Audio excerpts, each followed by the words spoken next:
You copy the link. Okay. What? Is it the YouTube link? Like you do on the YouTube link. Alright. That's it. Actually, I will check for national anthem. I want the sound. Hold on. Let's see that it's showing now. So are we using your phone? If that's the No. we need a phone. It's charging. Once it's down, you can get the phone. Sure, right? It's there, right? Yes. Good. Copy that link now. Copy that link. Send that link to me. Copy that link. Is it this link? Yeah, just copy that link.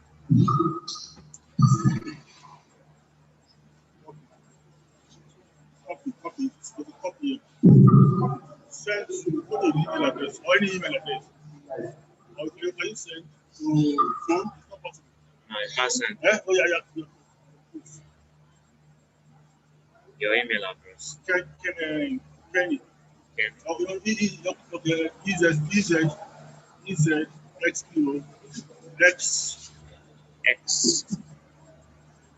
Q EZXPO PO XPO Nigeria Acep.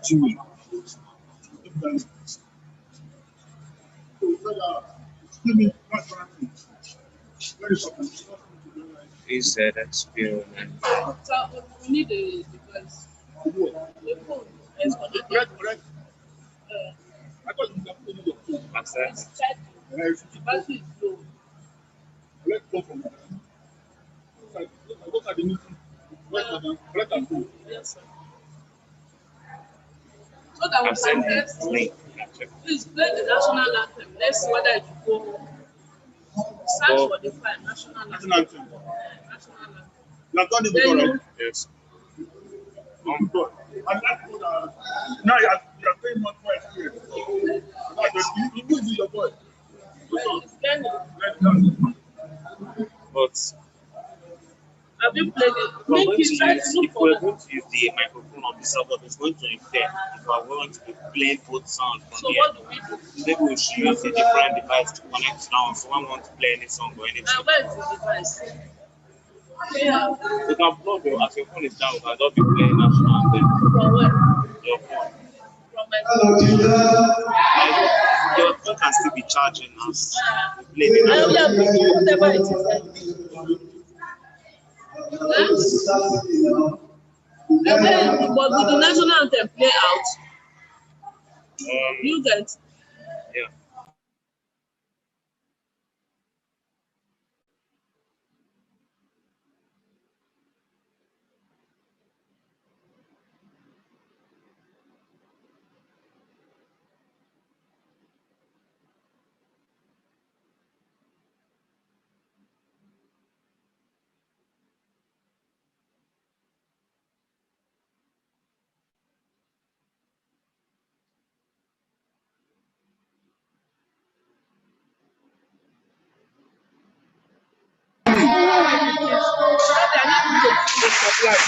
There are people who really speak in song and they need to hear it well.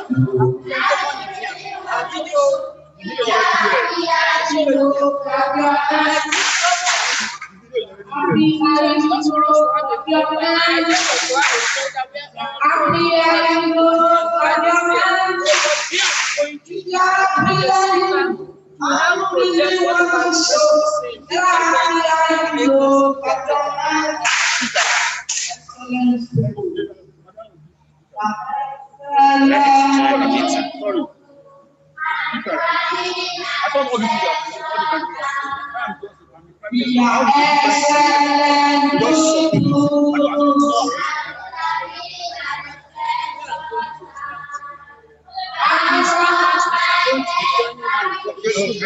you know they are going to talk us here. So how will we get that? How will we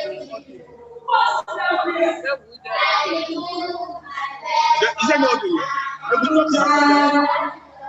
I know, but you need to hear it from the Yes. hall.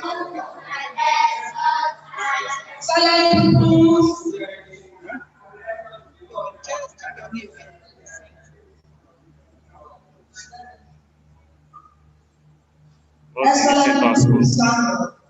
The meeting passcode. Eh? I want to join the meeting. How you got the meeting? Check the email I sent to you. Can I send it to you? Sir? The email that I sent to Send me. the video. Check the video.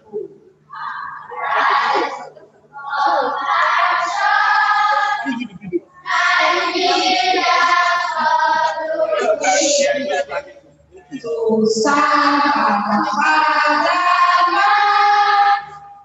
need to write that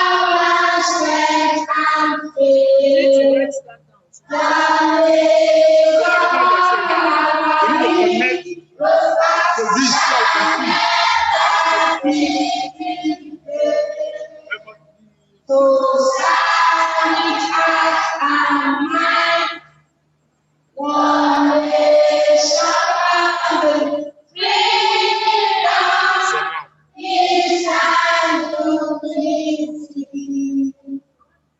So now, Let's see. Yes. So try out, share this. Please, can I just sit? it's not that we know. I need to get that national anthem. Oh, Is he here? Did No, you not find yet. out? So find out. I didn't see my speaker.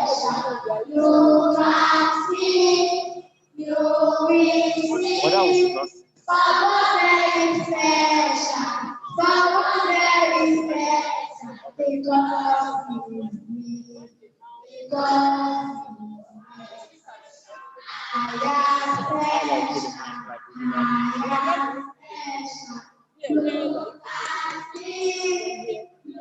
Yeah, where like it works. Yeah, I don't because I don't use both the audio or the microphone.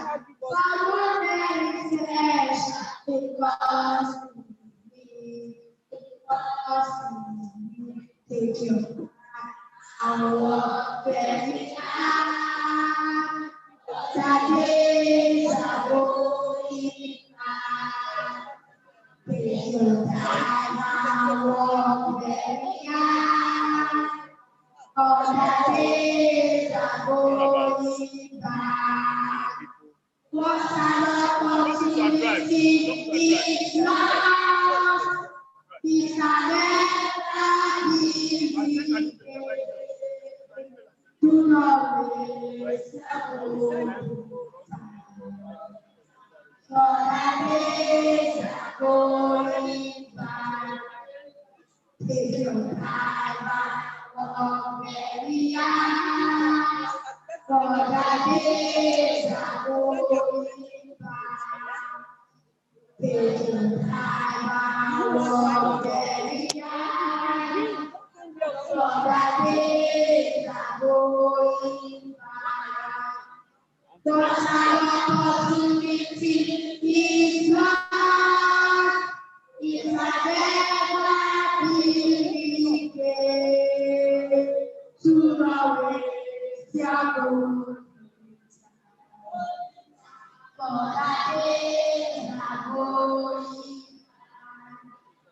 When's the meeting?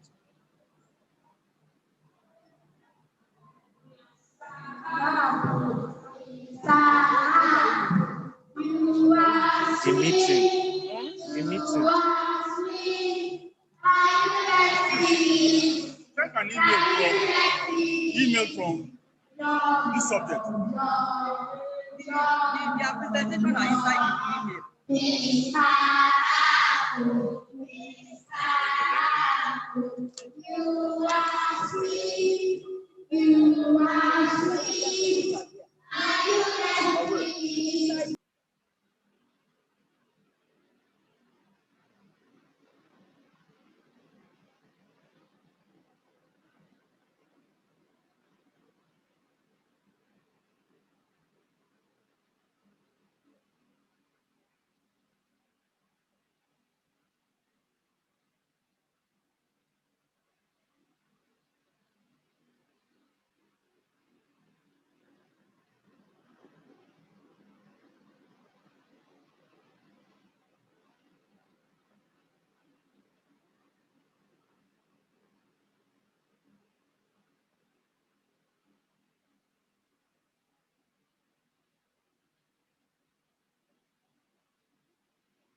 Okay.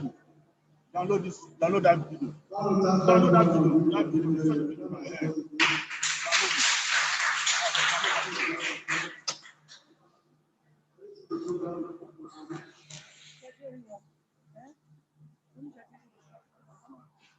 Have you seen the other? They basically said you can download the now. Why? Oh, you don't send it. You didn't send anybody. You should have let me know. You already now. Why would you mama check? It's not fair. It's not fair. That's the speaker, right? Right.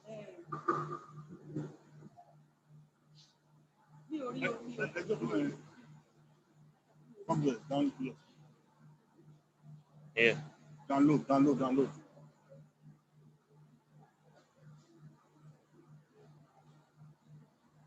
to that place.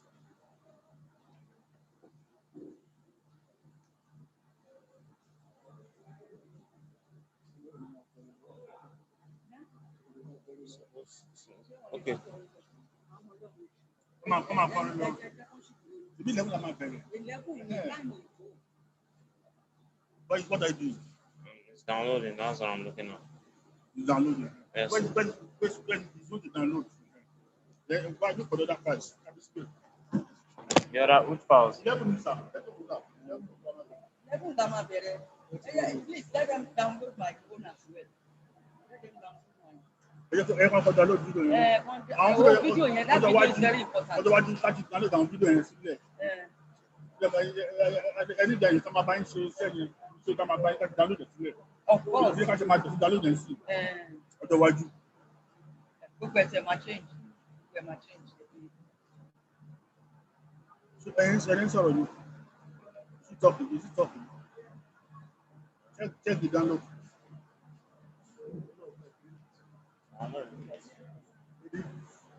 Okay.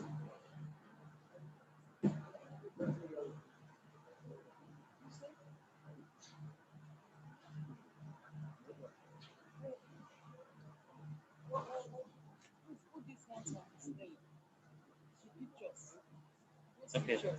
Let them be.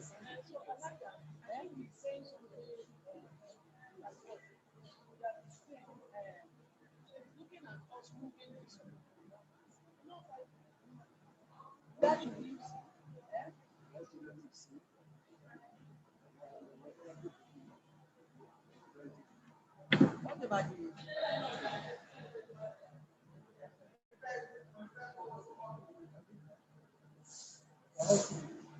If you have maybe some young, they can move it. It can be moved. What can you do? The screen, but it's just that it's tied so that air. They tie it there so that here will get through. Okay, it's too far.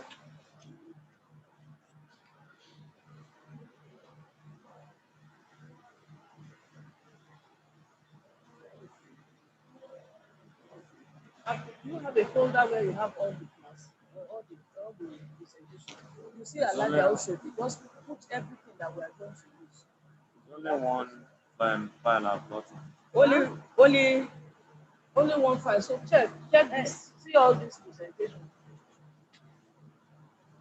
So each of this, now give him the presentation. That's what I'm saying. Please, can I open the? I'm going to send you the pictures. Because how to leverage trade share. Yeah? How to leverage trade share. That's all I'm saying. So is that one? That one is open. That one is It's still downloading. Yeah. So Wait, but I don't see it here. I don't think it's part of what they are talking about today.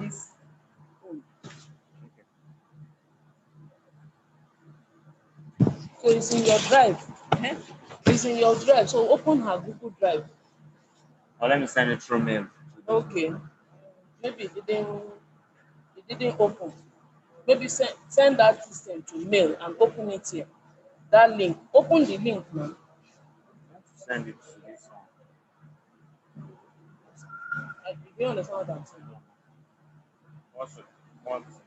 That link, where is the link? The link she sent by WhatsApp. Pick it and send to her email. That's I just copied it now, so I can And send it send to by her email. email so that you can do this email, then you can bring it from there. I don't know how to. I'm so sorry. This thing has to be charging with slow. No, sorry. So, which phone are we going to use for the? This is the phone. We use this one for Later, the. sorry, and that's what you are going to use. But let us bring out the documents. All the documents there. Because some April's own is there as well.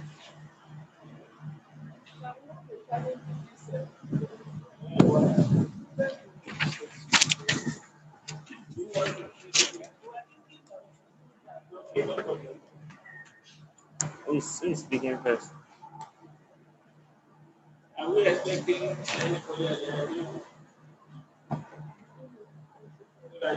that is complete, right? Where did you save it to? So where are we going to put it now? Said it didn't download. Let me log in. Let me log in as my own. When I log in as a user, I can download. That one is there, right? Should I? It's already there. It has been Anything that works, I'm fine. So that we leave this play, this one as it is.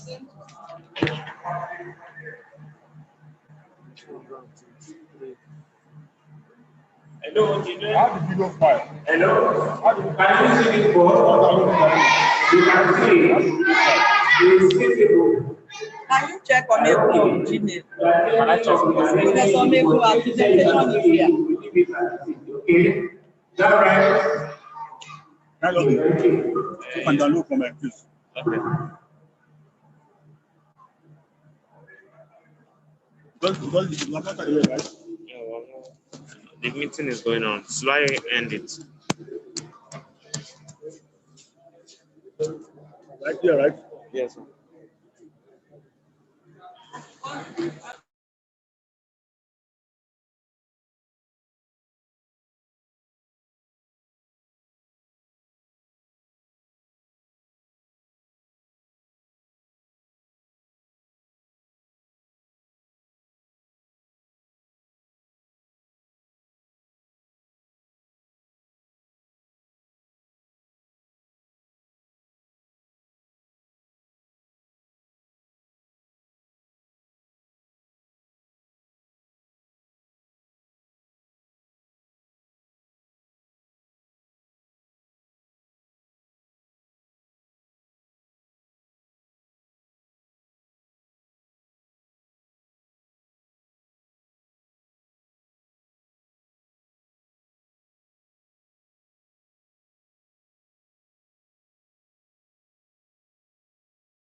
for question and answer if there is So any. ma, we need your phone. So on that note, Are those all, are they, is that all this? Is that all the presentation that's going to be going on?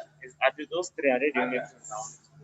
I'm coming. Is that all the presentation? I'm coming. Every session. I don't get what I say.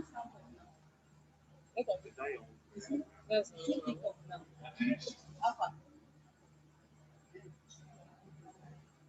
so all the presentation just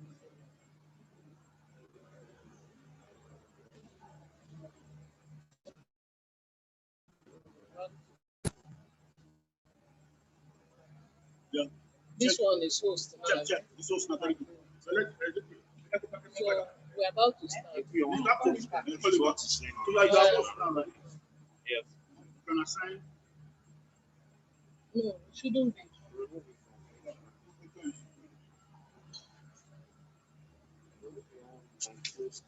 My own how? Where?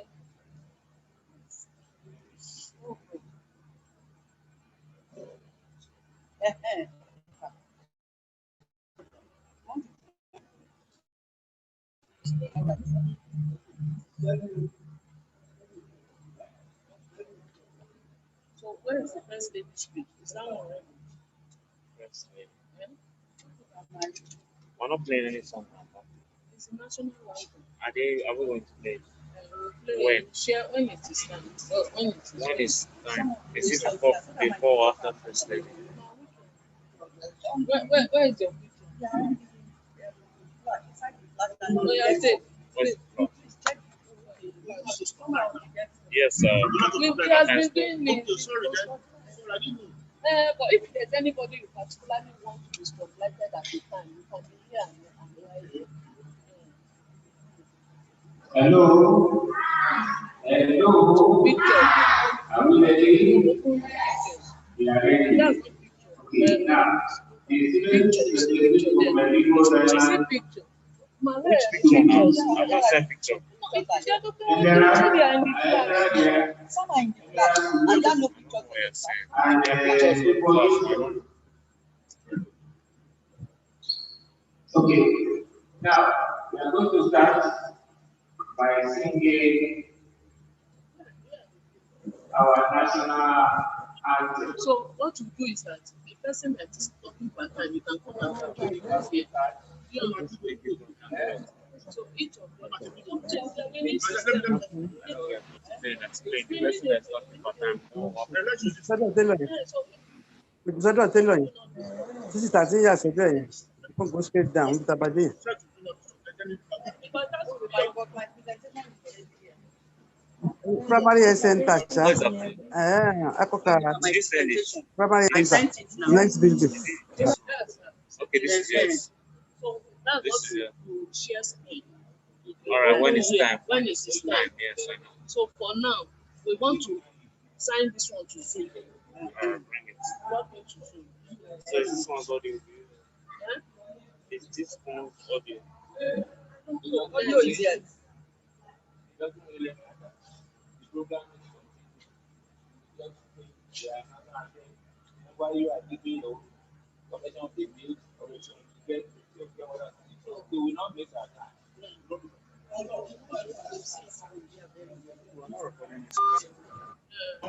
Yeah. Hello. ọdẹ bá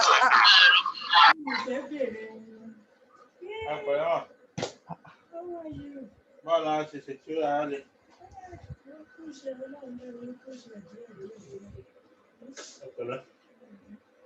Good to see you. wọ́n fún yín surprise wọ́n fún mi náà surprise visit. Okay. Mo ti rí mọ́tò ta mo sọ fún ọ. Mo lè pe mi sáré tí wọ́n máa kú wípé òun. 8 or 9 weeks. Kí ló ṣe? You know, I told you the last time we filmed. Bẹ́ẹ̀ni. They need that for allergy. I don't understand. And they didn't give me any medication. To go for my medical checkup, Bẹ́ẹ̀ni. there's no way. I cannot go to London. I cannot go there. Torí quarantine ẹ̀ máa ṣe. Hello. My doctor told me to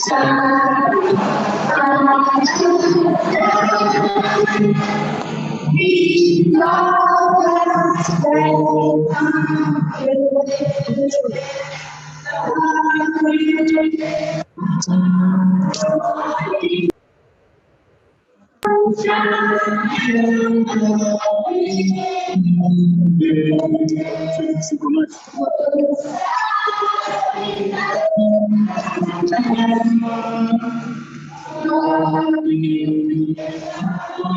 Settings. What's up?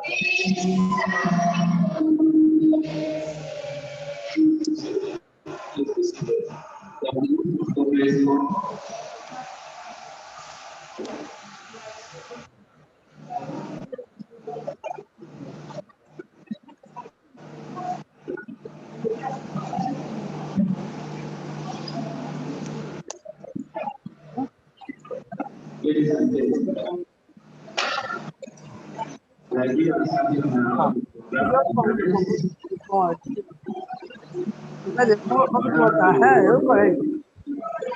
Hot water.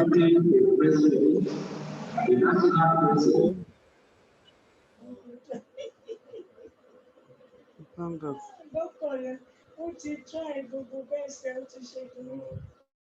Ló bá plug eléyìí, aṣọ ń bá mi sọ̀rọ̀ ní ìgbà kankan. Onídẹ̀ẹ́fẹ́ máa yọ lójú ẹ̀. Mo ní ṣé òun kò mọ̀ ọ́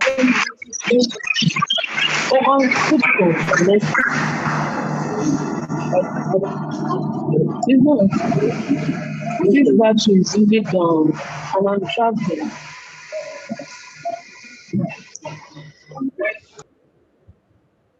Ṣé gbọ́ àwọn ará South Africa sí Canada? Ṣé tún ní ó sì olúwa South Africa ló wà Abuja? Abuja lè mi kó. Abuja ló wà.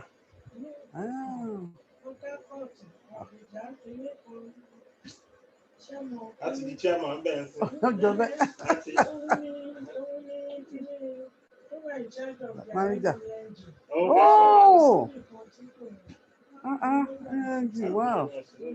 That's a good one. Nígbà tí mo sọ ìtafẹ́ sí dáàdì rẹ̀ tí ó ṣe súré lọ South Africa. Ẹni tó ti ṣe súré lọ yẹn wọ́n ti fún lákọ̀ọ́kọ́ ìtìlẹ̀. Ó lè ní kó lè kọ́ ti lè dé kí. Láti súré lọ dúró tó. That's all, yeah. Energy is food. That's a good one. Olùkọ́ mi lẹ́ẹ̀kan. Òun náà lọ́dọ̀ rẹ̀. Ẹ̀yàn pa sọ fún mi. Àkọ́mọ ayé nìyẹn. Wọ́n ti bá yóò jẹun gbádùn. Yẹn ní sọ fún mi.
Oh, okay, good.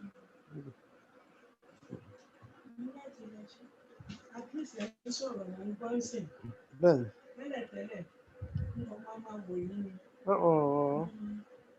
Olúwa ṣe ń wọ.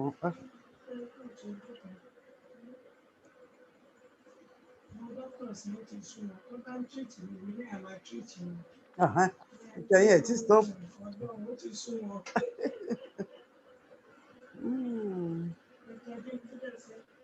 I told you, you are in great profession. ẹjọ́ ẹ̀sùn pé gbogbo nǹkan lẹ́wọ̀n bó ṣe ń tírì. sick now. Mo láti sọ fún ní kí ló kún ẹ̀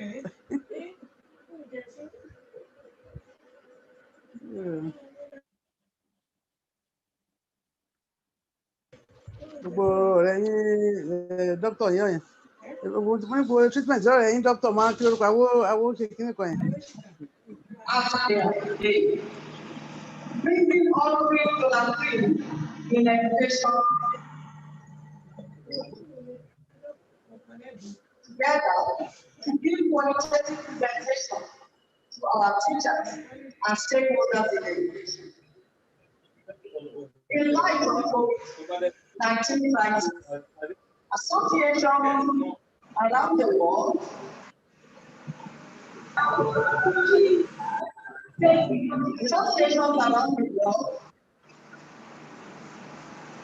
Go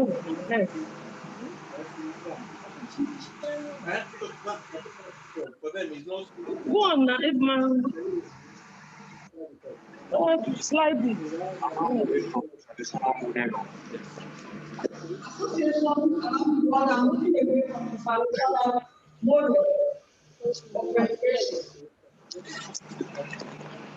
Using an available background component and their first in-person background events.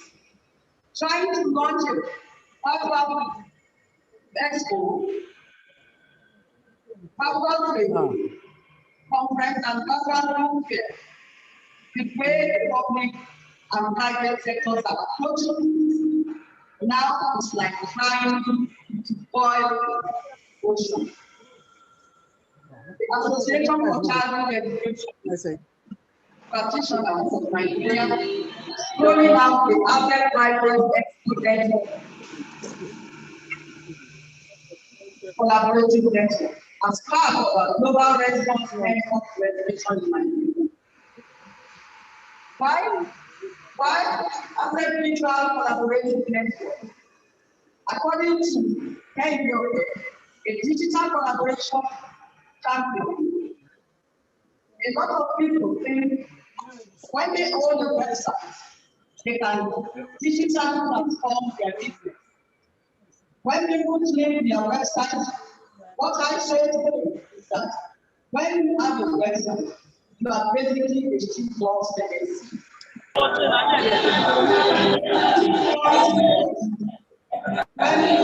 they come to court, that's when they can trade and use.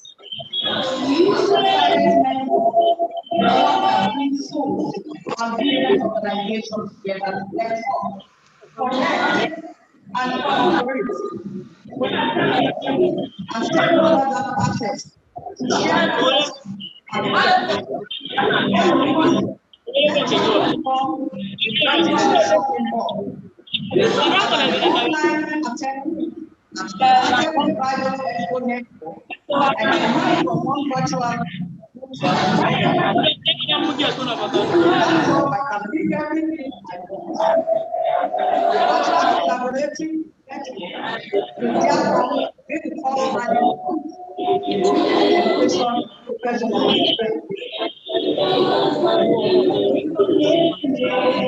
stakeholders of the public and private sector together to share resources, collaborate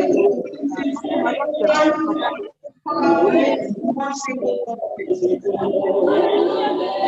Agricultural collaborative network for unlimited networking and support coaching, training, and skill development and educators from civil entrepreneurship.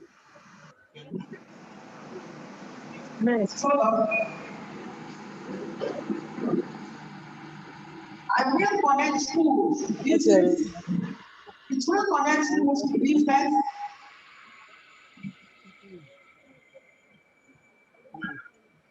Communication technology, companies, publishers, fast-moving communities, FMPG, and other service providers for funding 24/7 engagement.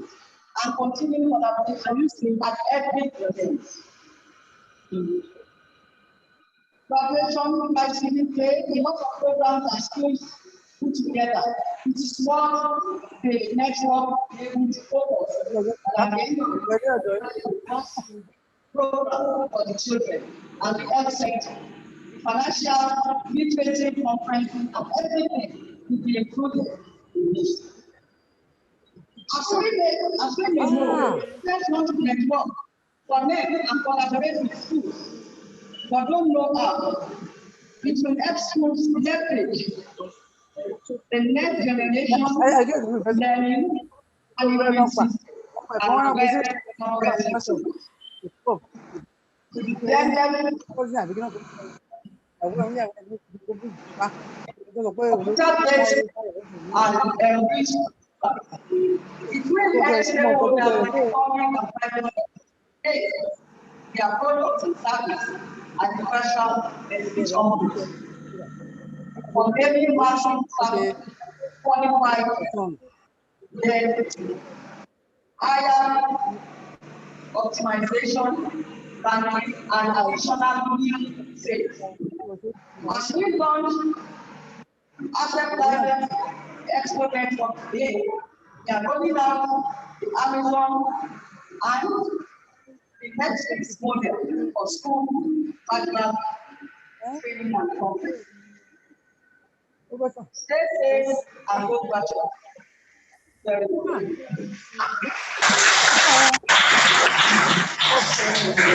Thank you very much. Please, another round of applause.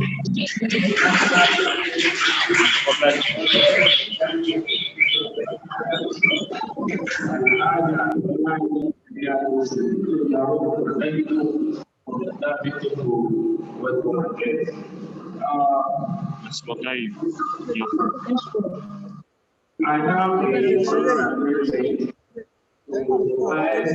behind you, Mr. Acep, you said it is a rather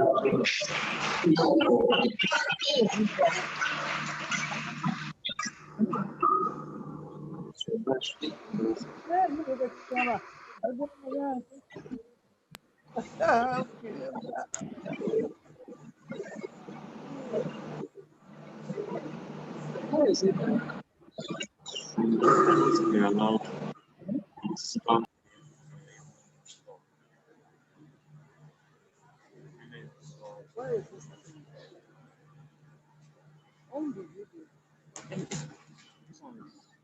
Is this one showing? Which of them is showing? It's true now.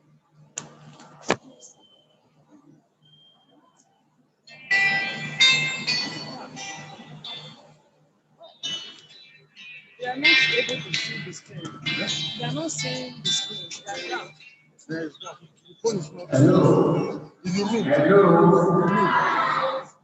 Okay, participants are seeing the screen. Participants are seeing the screen.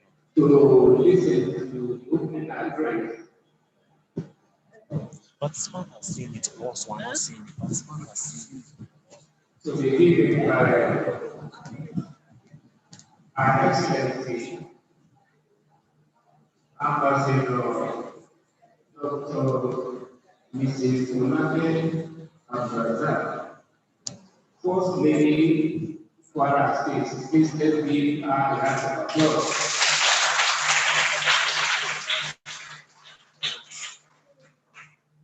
Very soon, we will get connected and we will see the face of our Excellency, and then we are going to listen with rapt attention to what he has for us.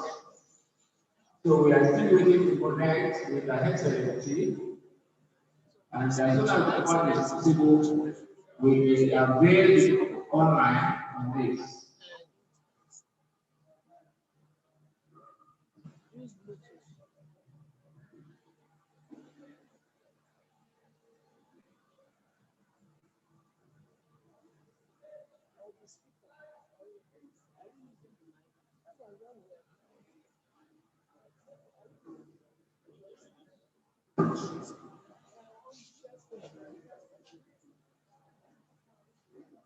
Is that my own?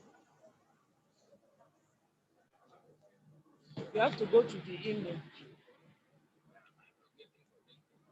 You connect now. Connect. No, is that it? Where is it? Go to the email. That's fine. Open your email. Share screen. Scroll down. See how so share.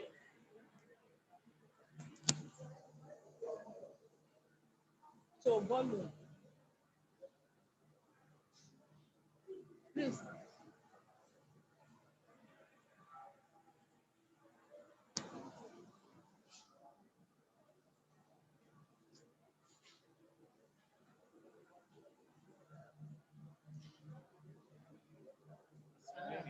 Instead of So share with the audience.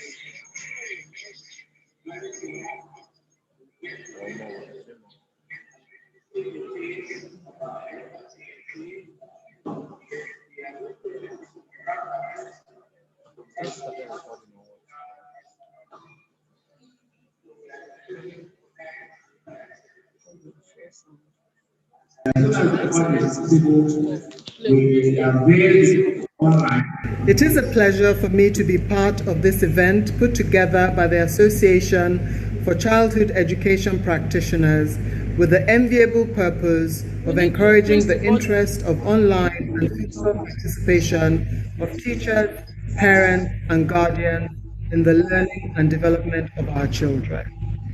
Permit me at this juncture to wish all our children a happy Children's Day 2021. Today, the 27th of May 2021, we're very happy to celebrate with you all and hope that you are managing to have a fantastic time despite the restrictions of the COVID-19 pandemic. I commend the team at Association for Childhood Education Practitioners for evolving this creative initiative to bolster the learning process of our children, especially at this crucial moment when the global reset discourse is ongoing. As the theme of this year's event suggests, investment in our children's future is not particularly limited to the backing of government and the private sector and what they provide for education. It needs to include quality time and education interactions with family and role models. So let us remember that mentorship and assisting within the family is very important at this time. With that small window of opportunity to build a strong foundation in a child's life, we must invest our time and resources, both in the classroom and at home, to ensure a brighter future for the child. Though it may seem like a simple enough concept, the more time that is spent on nurturing, educating, and developing our children's young minds, the more likely they are growing to be successful global citizens. As parents, it is a pleasure for me to be part of this event put together by the Association for Childhood Education Practitioners with the enviable purpose of encouraging the interest of online UNICEF participation of teachers, parents, and guardians, however, in the learning more than 10 million children. Permit me at this juncture to wish all our children a happy Children's Day 2021. Today, the 27th of May 2021, we're very happy to celebrate with you all and hope that you are managing to have a fantastic time despite the restrictions of the COVID-19 pandemic. It is in this regard that I commend the team at Association for Childhood Education measures to mitigate this divide through curbing the spread of the virus and ensuring that schools were open to physical learning so as to ensure that no child is left behind. And we also commend all those that put online learning as well as radio and television and all the other media which were applied to learning during the time that the lockdown was in place. As you may well be aware, the Acep People's Support Center, a charity initiative that I founded, is at the forefront of advocacies on child education through encouraging the enrollment of children in school and providing support to pupils to complement the efforts of government in providing qualitative education for the children among our other core concerns. In commemoration of the 2021 Children's Day, however, I urge parents and guardians present to put to good use the opportunities this platform presents to improve on the education and care of their children and wards.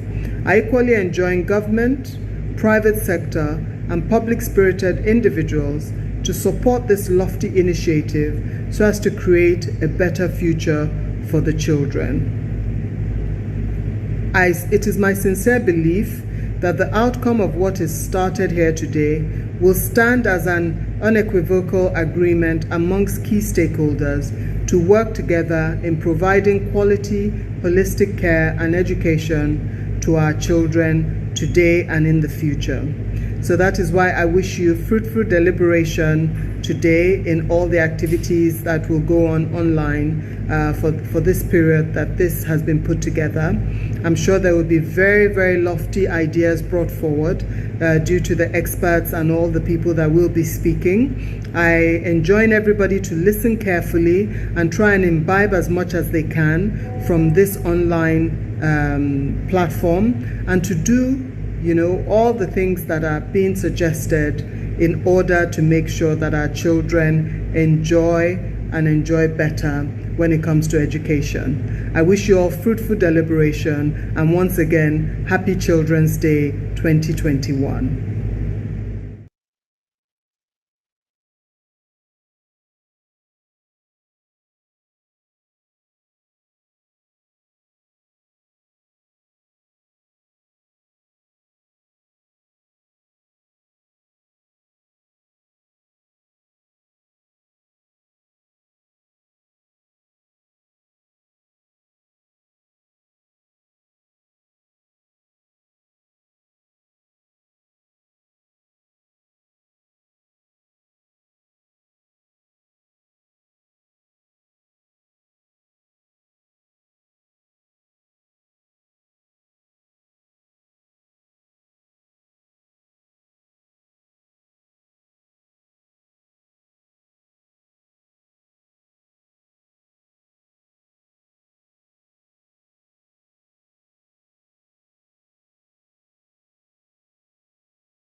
So you are welcome, Mr. Zahn.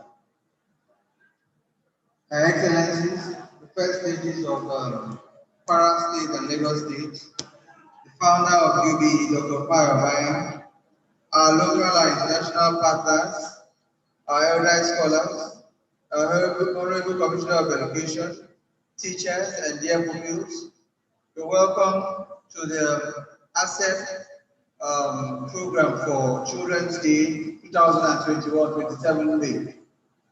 Welcome, children. Today is your day. Today you all are highly recognized.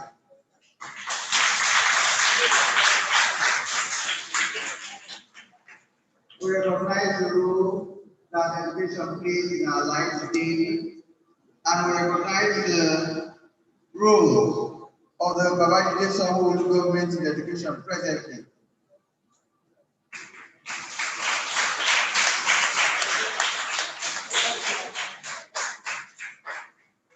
You know, like our mommy, Ajia, Allah Should has told us that education is being transformed.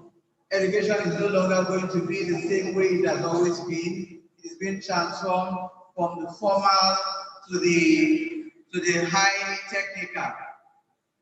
But as you can see that Lagos State government is ensuring that new children in the public schools are also carried along. That's why we have the Eco Excel program. The Eco Excel program, since it commenced, has so many benefits, including free feeding for the children, free textbooks, and we'll also note that the welfare of teachers has also not been put behind. Children, tomorrow, you are tomorrow's leaders, and we all are gathered here to ensure that we work together to make sure that your tomorrow is brighter.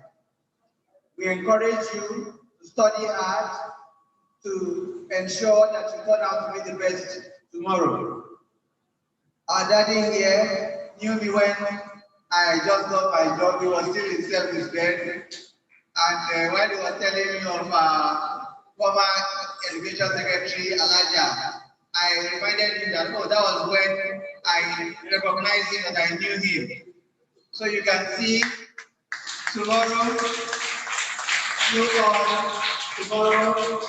all who are sitting down here will also be on the high table addressing tomorrow's children. So I encourage you to be good leaders and good emulators of the good in our society. Thank you. Thank you very much.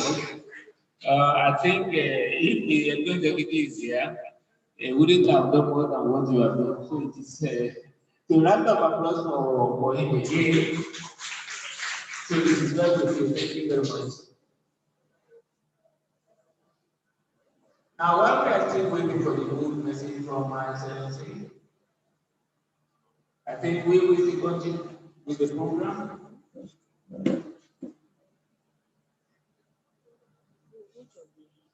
So as soon as we get linked with our excellency, then we can actually skip the program and listen to our excellency.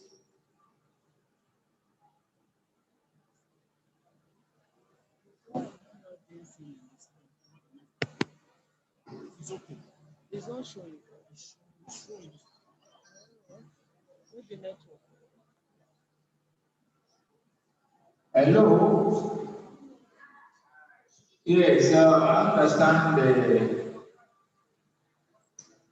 the Acep chairman, academic advisory board, in person of emeritus professor Pai Obanya, with us.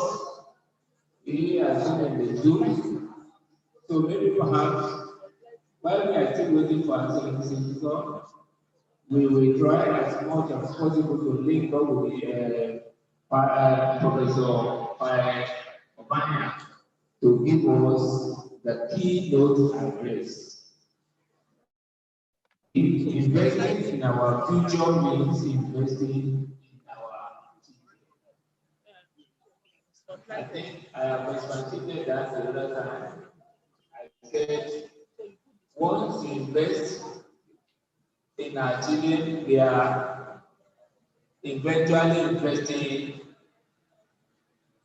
for our future. So, why is it not showing?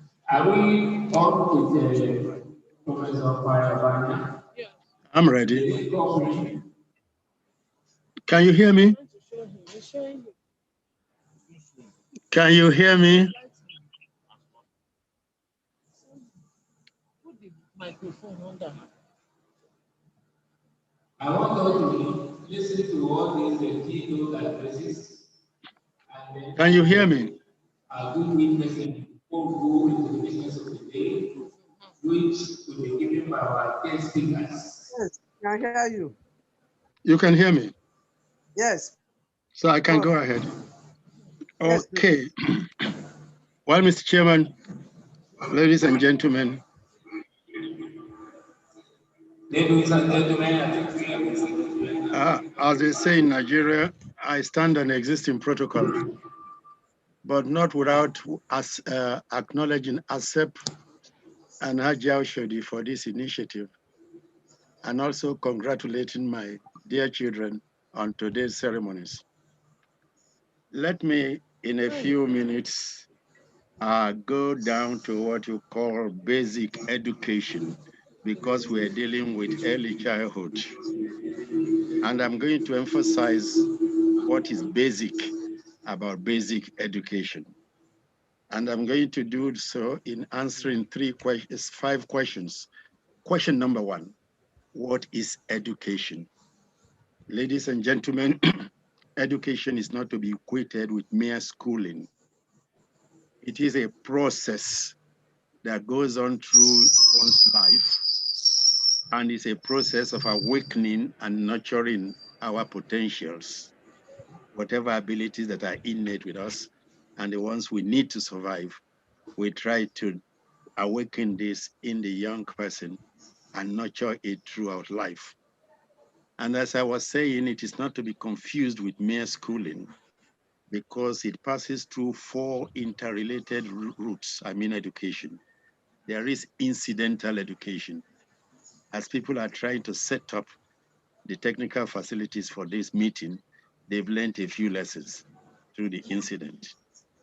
There is informal education. You're just going through life and you're acquiring experience.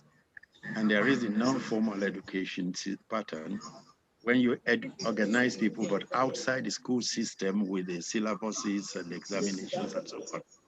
And then there is the formalized, I repeat, formalized, that is, education is already there, but you now make it more formal, more regulated. So it doesn't have to be in school. You may even be out of school, but as long as there's a continuous process of awakening your potentials and nurturing these potentials, you are being educated. Question number 2, when does education begin? Ladies and gentlemen, it's certainly not the day you register in school. It's even not at birth. It is at conception. I repeat, it is not even at birth that education begins. It's in fact at conception, meaning that when that magic happens, nobody is even there to witness. The conditions that will make it possible for the awakening of potentials are already there in the home, in the health of the woman, the mother, and so on. Number 3, what then is this basic education? In Nigeria, we make the mistake of saying this education, basic education, is primary plus junior secondary. Ladies and gentlemen, this is fake. What was decided in 1990 by the international community was that process that brings you to a level where you have learned how to learn. When that was decided upon, it was then said that individual countries will determine the formal aspect, the formal dimension of this, bringing people to a level where they've learned how to learn. And it was decided by African ministers that if you make it universal primary, you will not be solving the problem, because the children will be only 11, 12 years old. You cannot send them into the world. And 2, the world has become so complex that the skills they need for life, for living in a life of further learning, are more complex. So let's make it primary plus junior secondary. It so happens that in the Anglophone countries of West Africa, where we have WAEC, basic primary secondary 6+3. But ladies and gentlemen, when you go over to Togo and Niger, it is 6+4. And when you go beyond Cameroon to East and Southern Africa, it is 6+2. So it does not matter the number of years, but what you put into the years. So, but in part, what we put into the years must be solid, because to live in life is to continue learning. So we bring children to a level where they've acquired sustainable skills, not the skills they learn today and forget tomorrow, for a life that says never stop learning, never stop learning. And question 4, what are the basics of this basic education? Ladies and gentlemen, they are not the 15 subjects on the curriculum by NLDC. There are, according to world standard, limited to 4 basic areas. Area number 1 is literacy. I will not define too much, but your ability to pursue a life in which you can read and understand what you're reading, and which you can communicate your thoughts through writing. It doesn't matter the language, it means the language of your immediate environment. And you can go on and on. Area number 2 is numeracy. You cannot go through the world today without counting, without basic arithmetic skills, adding, subtracting, multiplying, and dividing. You cannot go through the world without counting 1, 2, 3.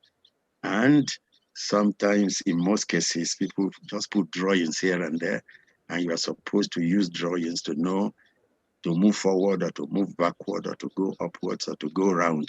That is graphicacy. It's also part of this. And sometimes thoughts of people are represented by mere symbols. This is all part of numeracy. Then life skills, area number 3, meaning you are in life and you have to understand life and you have to adjust. So whatever you do to foster interpersonal relationship with other people through communication and working together, whatever you can do to understand your environment and adjust to it. Environment includes the physical environment and the social one. And whatever vocational skills you can acquire so that you can go through life. And this day and age, you cannot exclude in life skills ICT fluency. Notice I have not said computer literacy, because ICT goes beyond computer, as we can see. It's a way of exploring whatever is in the cloud to make life better and activities faster, and it's moving by the day. It now rules the world. So there is no way you can say life skills without bringing in ICT competence, ICT versatility, meaning using it for different purposes, as people are already doing. And finally, and above everything else, the 4th area, lifelong learning skills. Ladies and gentlemen, if you say what is the meaning of geography and the teacher says this to you, he has not taught you anything. But if the teacher says, let's take our dictionary and look at G and GE and GO and GG until we discover geography, we have learned something, because next time when they say history, we know how to go about it. So learning to learn skills is a question of getting people to know how to search for knowledge, how to develop inquisitiveness in them, how to raise questions.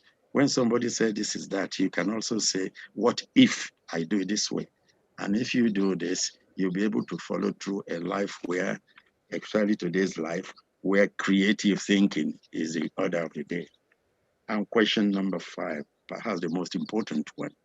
If we accept that education goes beyond schooling, but it includes schooling, if we accept that education begins from the day you are born, and that the home is in fact your first school, and the condition of the home, especially that of the mother, also conditions the progress you have both in school and out of school learning.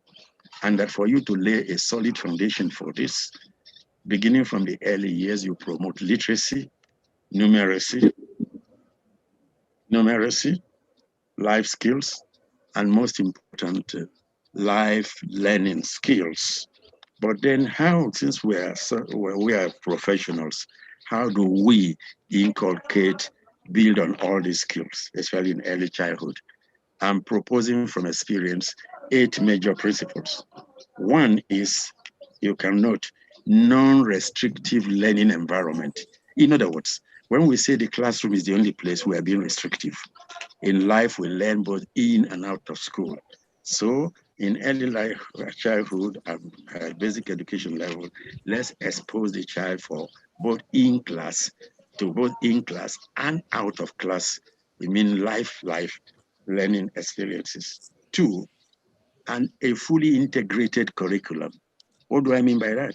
You may say you are reading the history of Ajasa of Lagos, but in the process, you are reading, you are acquiring language, you are discussing with people, you are even doing calculations, you are even using your phone and computers. So what I'm saying here is that there is no clear-cut distinction between, say, mathematics and language and science and social science. They are all interrelated. And in early childhood, we try to build to take all this together. And what is probably more important is that children come to us with all sorts of background variables, background conditions. And as teachers in early childhood trying to build a life of learning, we not say this one cannot learn, this one is too troublesome, this one is too talkative, this one is too shy.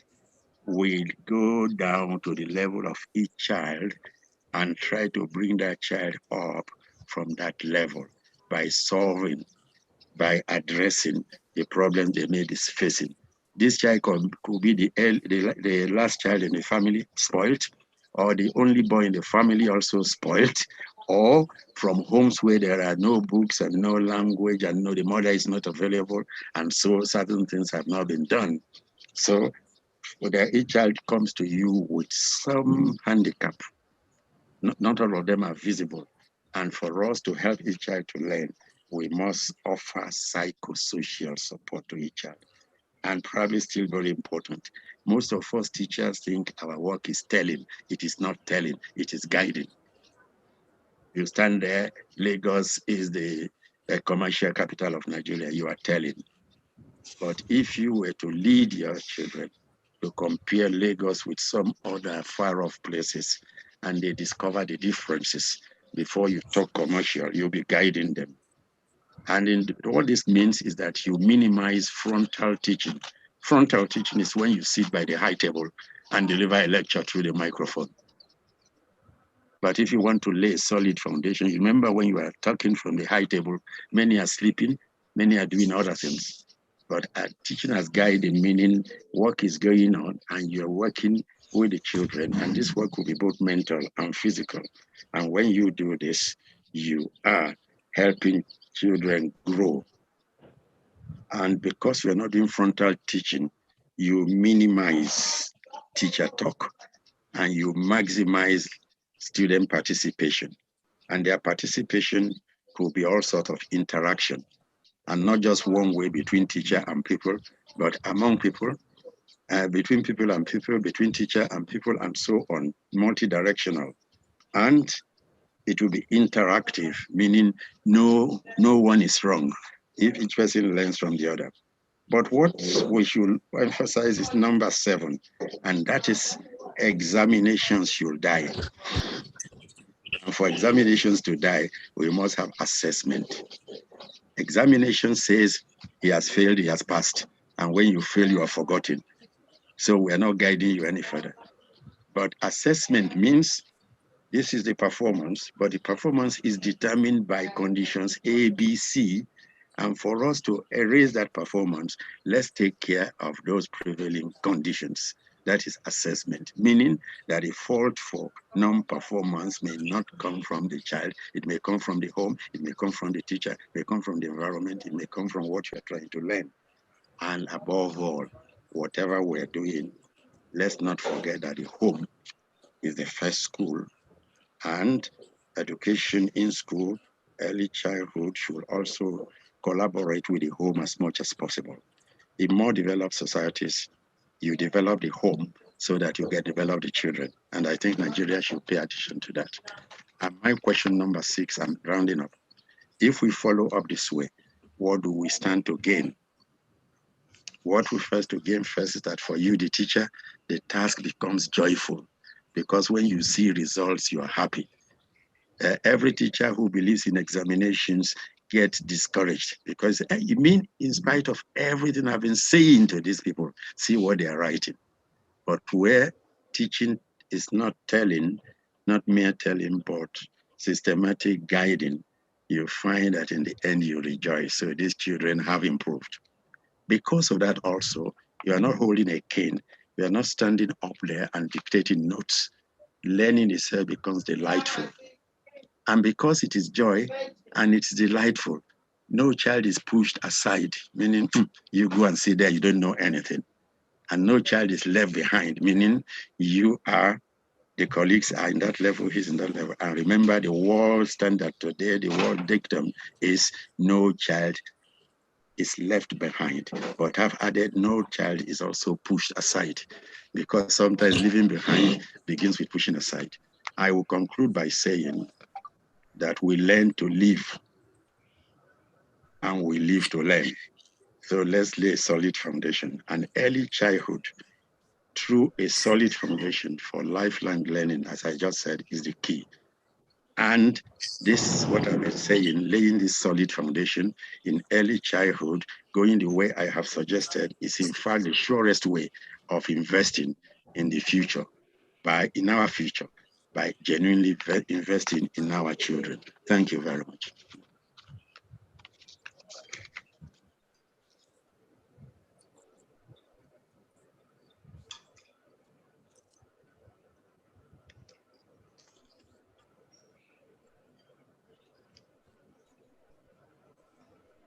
Hello? Hello? Hello?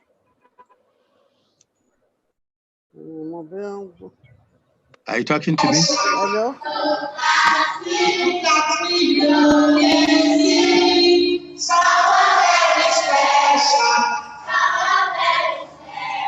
Because it's me, because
to have that, okay? So you will down until you have okay? So thank you very much. Now we are listening to one of our guest speakers, the president of Professor Mrs. Okuyola Omayewu. Please let's listen with rapt attention. You know, I said when the professor is talking, then you have to listen because they will not talk, they will talk intuitively. Your teacher will benefit, you benefit, in fact, parents will benefit. So thank you very much. A round of applause for her. Thank you very much. Can you hear me, please? Can you hear me? Hello? Yes. Yes, we can hear you. Okay, thank you very much.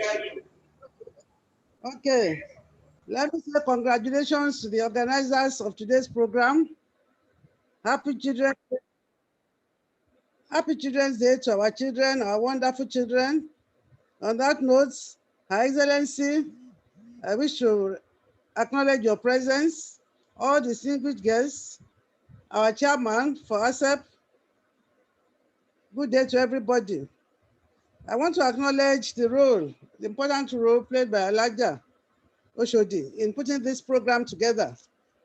Having said that, I will just go on to the topic of my own lecture. Coping with the challenges of successful parenting in the 21st century. The child is said to be the father of man. I hope we all agree with that. This is supposed to be a paradox. And actually refers to the theme of today's events. That is, investing in our future means investing in our children. So that paradox, the child is the father of man, simply means that today's child is the father of tomorrow. So the children of today, we are looking up to them to become, say, the future leaders. But in this paradox, they are the future fathers because they become fathers and mothers and start raising children tomorrow. So the difference of successful parents be emphasized as life is said to be a struggle from cradle to grave. And this is also a point out to the challenges expected along the journey through life. When we say that life is a struggle from cradle to grave, so the children we are nurturing, they have started struggle with life. They have been assisted or they are supposed to be assisted. First and foremost in the homes by the parents.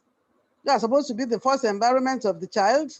Then the second agent of socialization, that is the school. So we said that in the study of psychology, life begins from conception.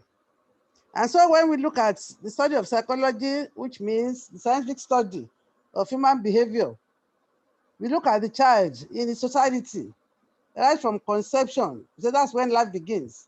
If I may give you a joke, at one time, even with my students in the university, when I ask, okay, when is the start of life?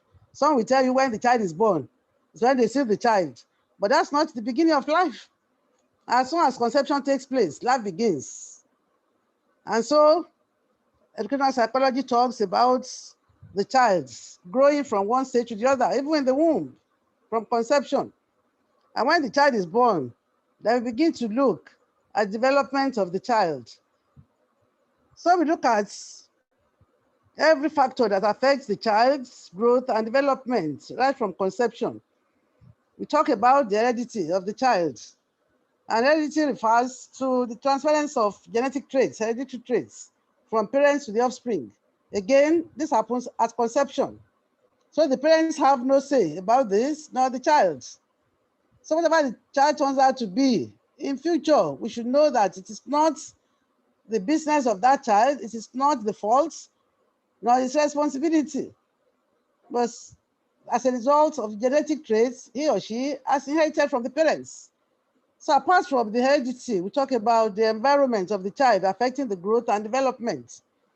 And simply put, what we mean by environment? The environment is every other factor which affects the growth and development of the child from conception to adulthood, even to death. So such environment is not limited to the four walls of the classroom, as people usually say. The environment of the child begins even right from conception in the womb. That is the nature of the woman who's carrying the baby in the womb. And we also talk about factors like love. People will say that, how can you love a child that you have not seen? But there's a way by which we radiate love, even to the unborn child in the womb. And this is the responsibility of both parents. In educational psychology, we say that, the environment of the child affects whatever the child is going to turn out to be. So the kind of love, the warmth in the home is the first environment. And then when the child moves to the school, that's the second agent of socialization and another environment of the child. The kind of children that the child identifies with, even at home, the siblings, and in the school environments. All other categories of children, the kind of teachers, the books used, whatever the child is taught, these are all part of the environment. And these two factors are actually responsible for the growth and development of children, responsible for where they're similar and when they are different.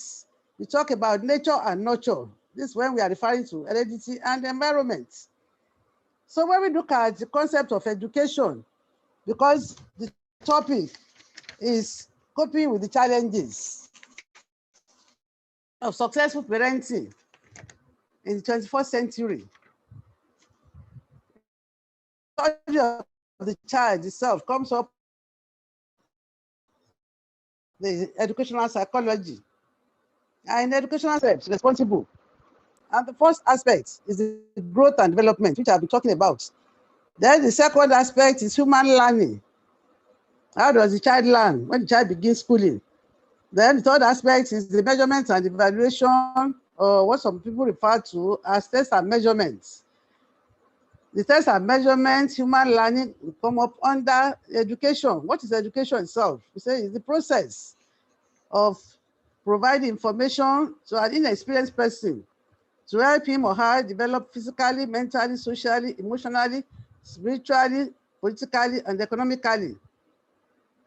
In other words, education can also be referred to as the process through which the individuals are made functional members of their society. It is a process, and we should always emphasize that. Gone were the days when people say that education, was the ability to read and write. No, we have gone past that. So it's the process by which facilities are trained, the process by which people acquire knowledge, and that's what we are doing for children in the school. And the emphasis nowadays, and this is where Acep comes in, is catching them young. We talk about early childhood education because at a specific age. Right now, we say early childhood education starts from about age 2. They go to learn, to socialize. It's not meant for purely educational purposes, reading and writing. For children at that early age, these are part of the challenges that some parents are having. Some will send their children to school for early childhood education, and they will be saying that the school is not doing enough because their children cannot count 1 to 200, cannot write letters, or they compare one school to the other, but that's not the job. It's the responsibility of teachers at that level. The children are meant to go to school. Even we say that play way method, that's what we use to teach them at that stage. They go out to socialize, and through socializing, they are learning. In childhood education, play way method, they go there, they sing, they dance, they do some counting through songs. That's the element of learning at that stage. And so we say to educate means to train the mind, the character, and the abilities of individuals. Thus, education is a fundamental human right that should be availed to all citizens, irrespective of age, sex, and nationality. The greatest favor that one can do to himself or to herself is to get education, and to others is to give them education. That's where investing in their future comes in. According to a Chinese proverb, education is the best legacy to give a child, because giving your child a skill is better than giving him 1,000 pieces of gold. I love that quotation, from the Chinese proverb, because in Nigeria, some people would have more emphasis on acquiring wealth, and that's why they are not available for these children. You see some parents waking up and leaving children at home by 4 o'clock, 5 a.m. They have gone to their place of work, leaving these children under the care of house helps who are not even trained themselves, who do not have the education required. And so we emphasize that it is important, just as that Chinese proverb says, give your child a skill. It's better than giving him 1,000 pieces of gold. So the education of the child starts from the home, as I've said earlier on, with the first agent of socialization being the parents. And so the parents serve as the first teacher of the child. Hence, it is said that charity begins at home.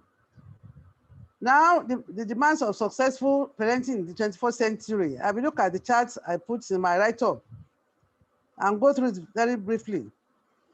There are 4 parenting styles that affect children when they are growing, especially at the childhood stage, early childhood stage. So the parenting style that is provided by the child is bound to have some effects. So we look at the parenting styles, the description and the effects on children. The first one is authoritarian. Authoritarian parenting style is characterized by rigidity and strict rules. And the results or the outcome, it can lead to depression in children.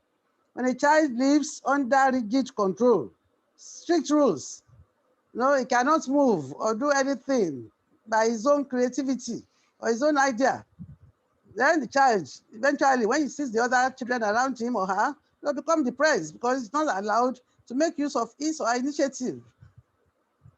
Then the second parenting style is permissive.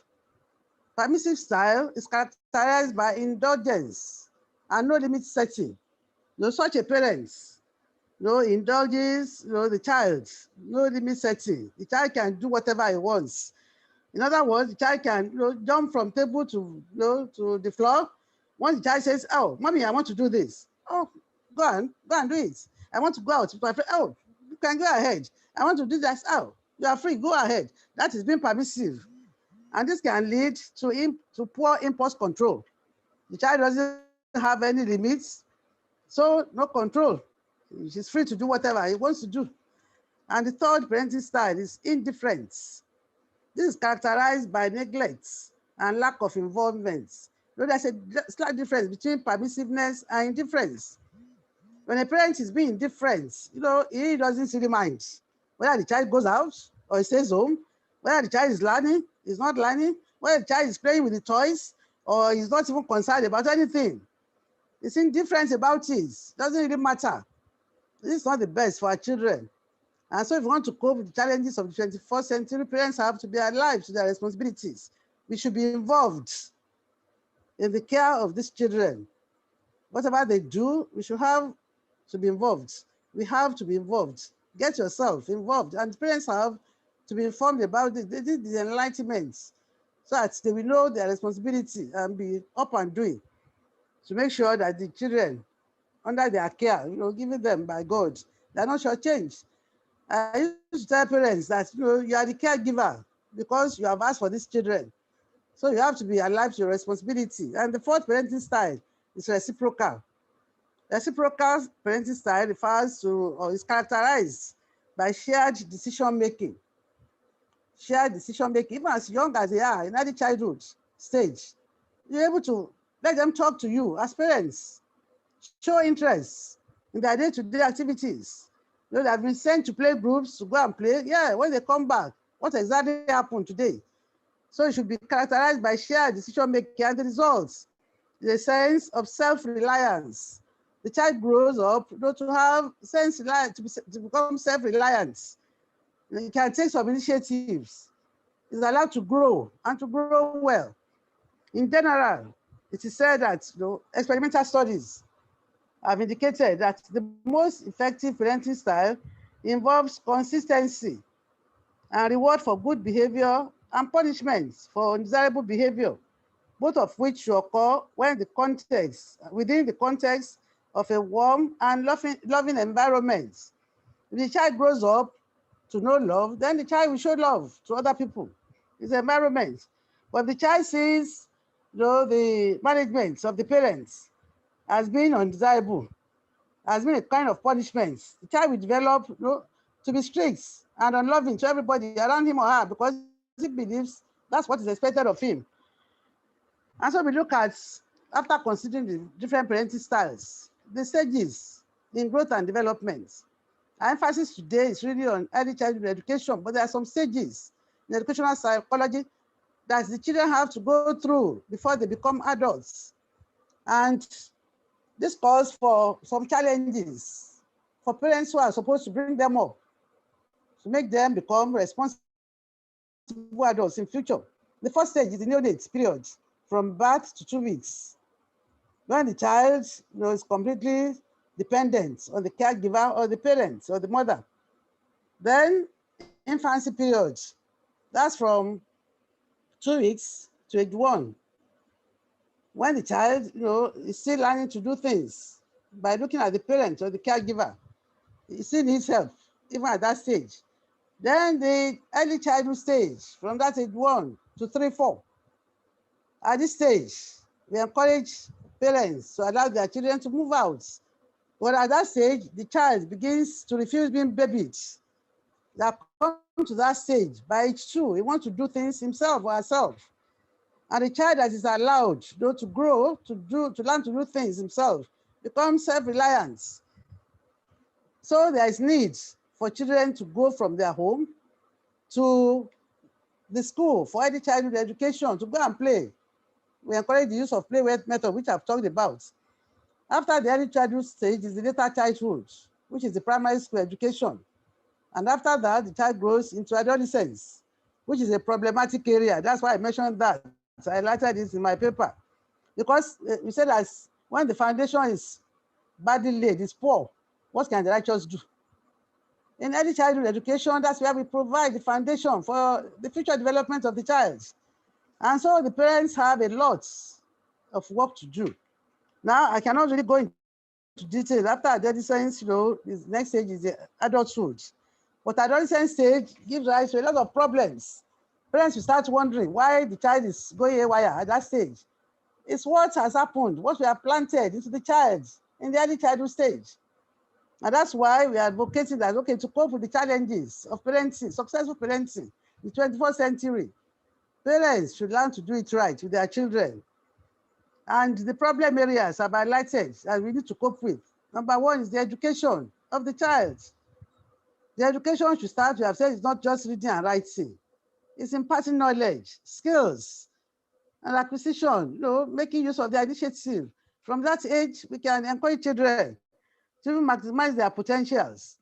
By the time the child grows into to adolescence, that is getting to late upper primary school, the child has a lot of things to cope with. And the child that has been well brought up in the primary school, in the early childhood training, develops the ability to cope successfully by the time you get to adolescent stage. And that the challenges of the 21st century, I will just rush through that. The education for all is being advocated, and it comes up under the 8 Millennium Development Goals. But then if you look at Nigeria, as well as some nations that are still developing, many cannot provide free education for their children. Especially in the early childhood education program, you see many parents complaining about the money to be paid. But what I tell people is that, well, if you say education is expensive, people say try ignorance. What your child is bound to gain, if well developed, if you make the investments in our child and the future generation. So we are investing in our future. And so that calls for parents to work hand in hand, and appealing to government also to put in more funding into our educational system, right from the early childhood education, so that our children will be well developed and be provided around the education to be up in life as well. Then another challenge is social life. You can see the problem now in our society. In fact, the whole world, you say it's a global village. Social networking, internet usage. Children from that early childhood program at that level, many of them have started making use of the internet, not only the computer. A child some months, 6 months, 1 year now, will be struggling to get the telephone, mobile phone from their parents, and they start to puncture, to press the button. So that has started at that level, but then parents should monitor the activities of the children, even right from that stage, from age 2 to age 3. The friends they are moving with when they go to school, they have started going to play. And I'm going to round up on that notes. I said parents should be very close to them and monitor their movements. Talking about the social life and our society more corrupt nowadays. Do you know that children are being abused even when they're not in school? I've handled so many cases where children have been abused. And when they get home trying to tell parents, the parents say, keep quiet, shut up. What do you know about that? And that's the story I will tell you before I round up.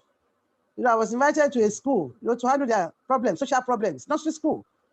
By the time I finished talking to the parents, I don't have time to go into detail. Some mothers started crying. And I tried to find out what's the cause of they are being upset. And the woman said, she never knew that she should listen to her daughter at age 3 in the nursery school. The girl came home one day and was saying, Mommy, look at my catering. And she was pointing to her private parts, private organ, vagina. And the mother said, shut up. What do you know about that? What are you saying? Will you keep quiet? He said, so the girl knows the clitoris. Mommy, she was looking at me, said, are you sure my daughter? I said, of course, somebody must have been, fiddly with her kids. That's her private parts. And they start from that age, even from the primary school, abusing the girls. So parents, please be alive to your responsibility. Develop some social skills in your children. Be close to them. Listen to them. That they give to us. Parents, listen to your children. Give them sound education. So you should be the first parents, the first teacher of your children. And their friends, not only teacher, be friends to your children. Get to know them and find out who they relate with and what they do in the school every day. God will bless all our children. God will bless our parents and make us responsible parents, even as we nurture these children. Thank you very much for listening. Happy celebration. Thank you.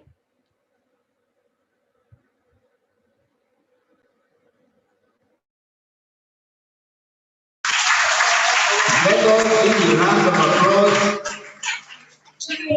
for Mrs. Bukola, Professor Bukola Omaegu, for that beautiful presentation. And I believe we have all learned one thing or the other. Like we earlier said, she gave us so many things, and I believe those of us that are listening, we know that parents have different styles of dealing with their children. That is exactly what she's telling us. So, some of them will say, okay, it is my last born. I want to teach her this week. It is my this. Whether last or first, they are your children. You must be equally attended to and be treated likewise. So please let's give another round of applause. So we went from Professor Bukola Omaegu. God will continue to do with that. Now, please, we are now going to the next guest speaker. Are we up with the next? Are we looking up with the next guest speaker? No online. Is she on? IT. She's not yet online. Okay. But her presentation is here. What is it? Her presentation is here. She's not online. So maybe open the door.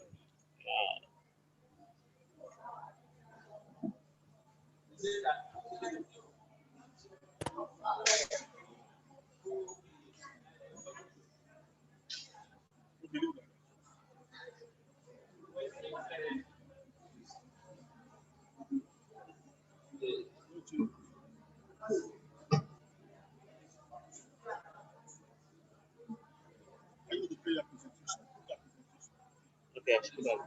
No, I think the ones.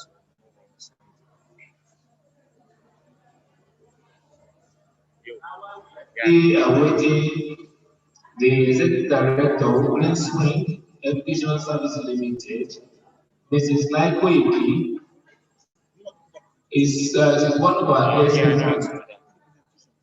She's coming up with coping with challenges of successful parenting in the 21st, in quality childhood development and opportunities. Quality childhood development and opportunities. She's on. I'm not saying to option for spotlight. I understand Mrs. Naikoiki, the Executive Director, Green Spring Educational Services Limited, is on. Please, ladies and gentlemen, let us listen with great attention so that at least at the end of the day, we'll be able to grasp one thing or the other, particularly for the teachers, the children, and in fact, parents. Also, she wants to tell us about quality childhood development. How do we develop our children? She has left. From A to Z of development of human being. It has to move gradually. Yes. No selection and produce. This Quality adult childhood development and opportunities.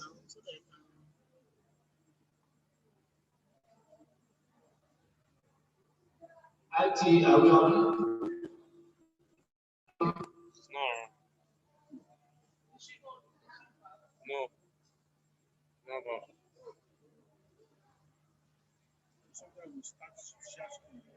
Yeah, but she's not about.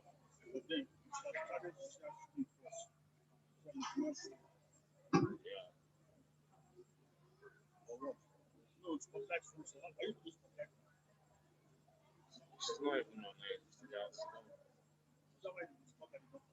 Probably that's all. She's not.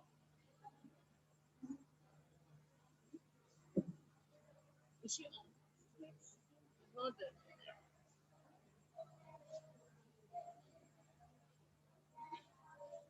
Yes. Oh, maybe your. Yeah.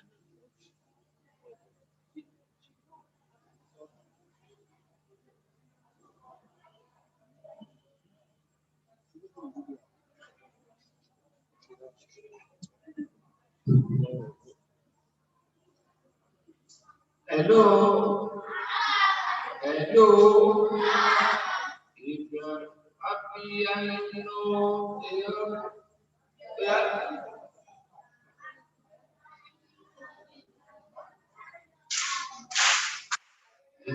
Happy and you know.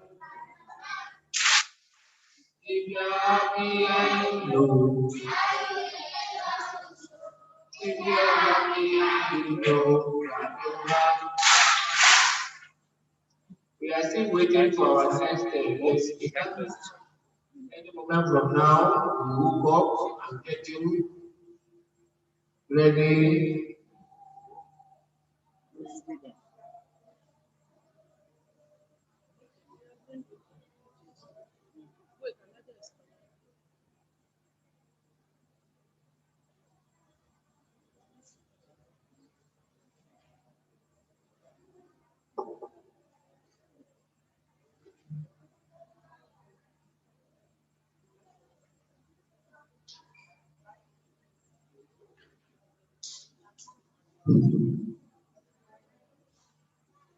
So our guest speaker is trying to hook up, and while we are waiting for our hooking, so we can say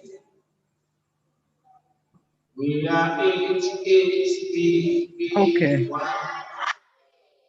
We are HHPP1. Hello?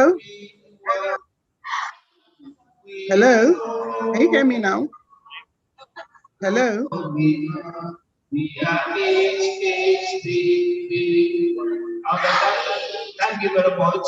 Clap yourself. Now, I understand this speaker is now on, so we will listen to her now. Thank you. Okay. Yeah, good afternoon, honorable guests, I'll say, because everybody is an honorable. Thank you so much for having me. I hope you can hear me. Can you hear me, please? Hello? Can you hear me, please?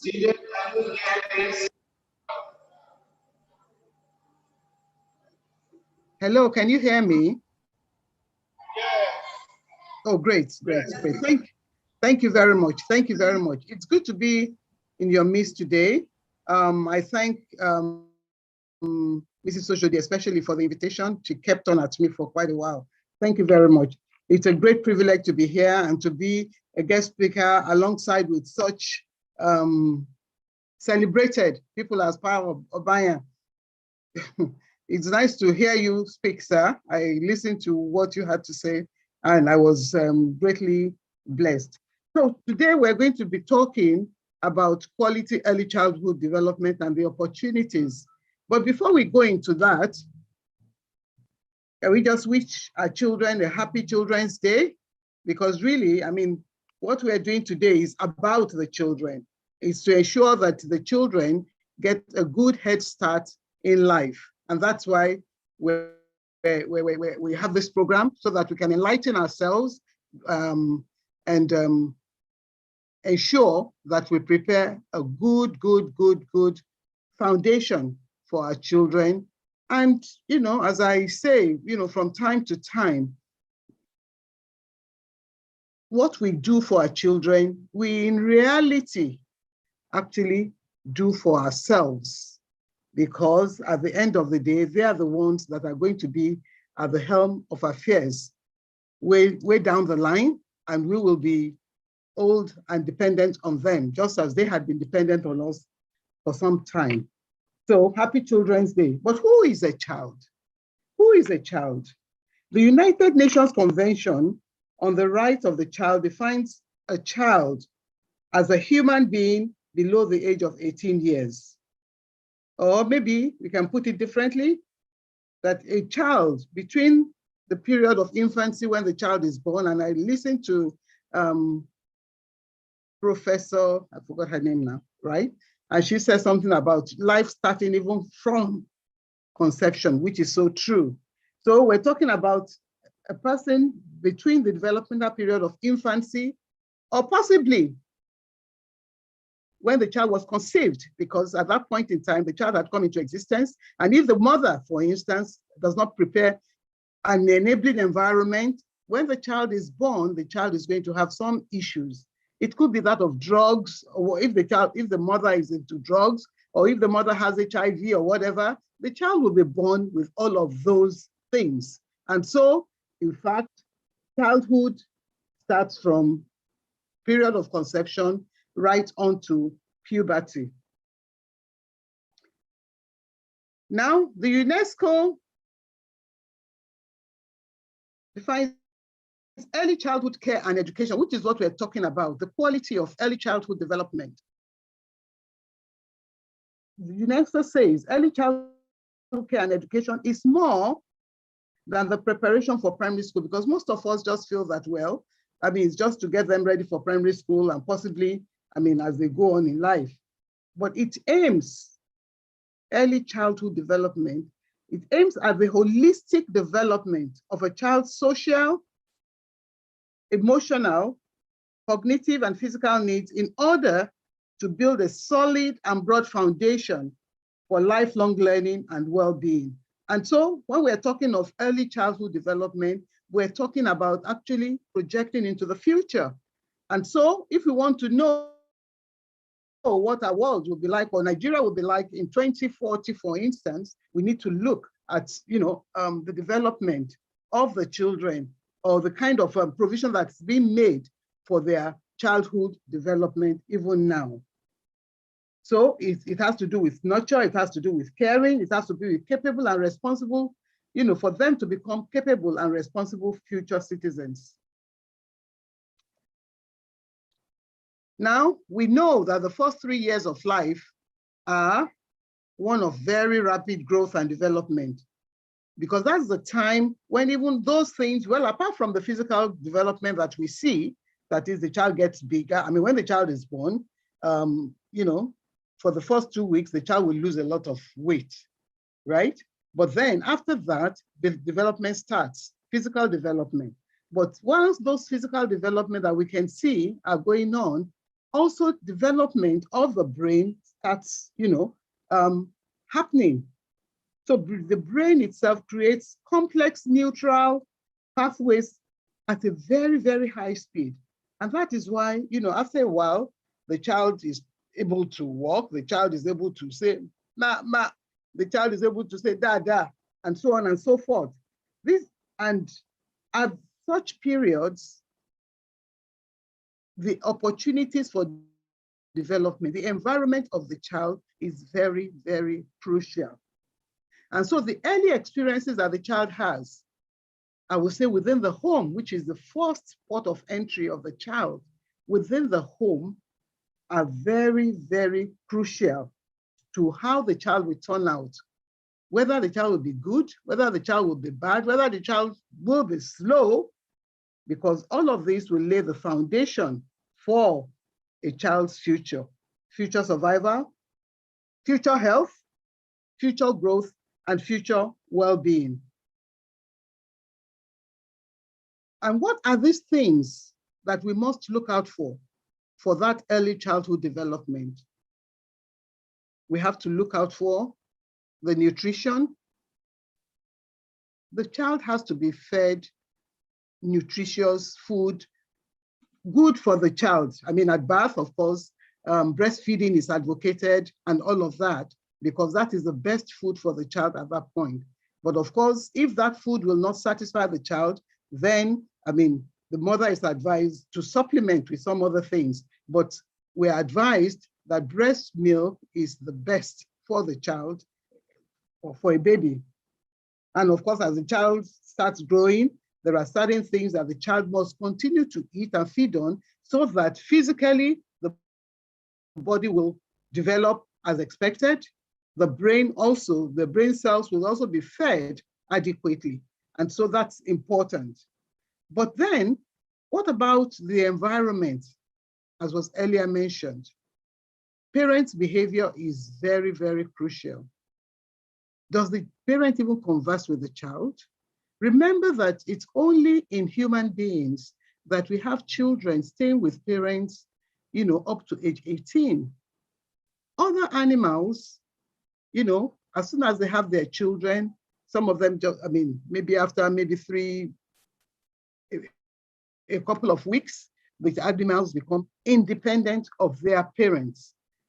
But because human beings need a lot of nurture, they are left with their parents for up to 18 years. And so the models for these children will be their parents.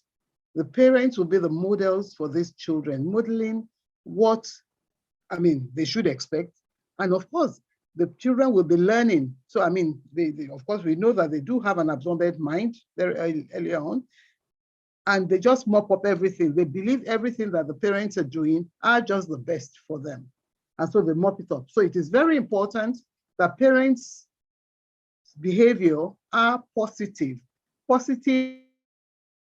such that will gear the child in the right direction. But of course, after that, I mean, parenting style, which had been mentioned earlier on, as different from the parents' behavior. Parenting style could be authoritarian or authoritative, or it could be permissive, and so on and so forth. That is also very crucial. So, which means that the child learning and development of the child is not solely dependent on the teacher. It's not. You know, it is the whole environment that will help in these early years, you know, early years of development for the child. So there's the social and cultural practices, and of course the environment. That is very, very important. So we know that the children, they grow up to become adults in the society. And so we must ensure that we nurture them in such a way that they'll become useful adults that can learn in the society, adults that can run the affairs of this nation. Because remember, if we put in just like the computer language that says, if you put in garbage into them, then all you're going to get coming out will be garbage as well. So the formative years are very, very critical. And any society that does not ensure quality in early childhood development is setting up itself for failure. But in the past couple of years, maybe about 20 years, I'll say, the world has continued to evolve, and we find that, well, children's lives have improved. I'm talking worldwide now. they have improved in recent decades.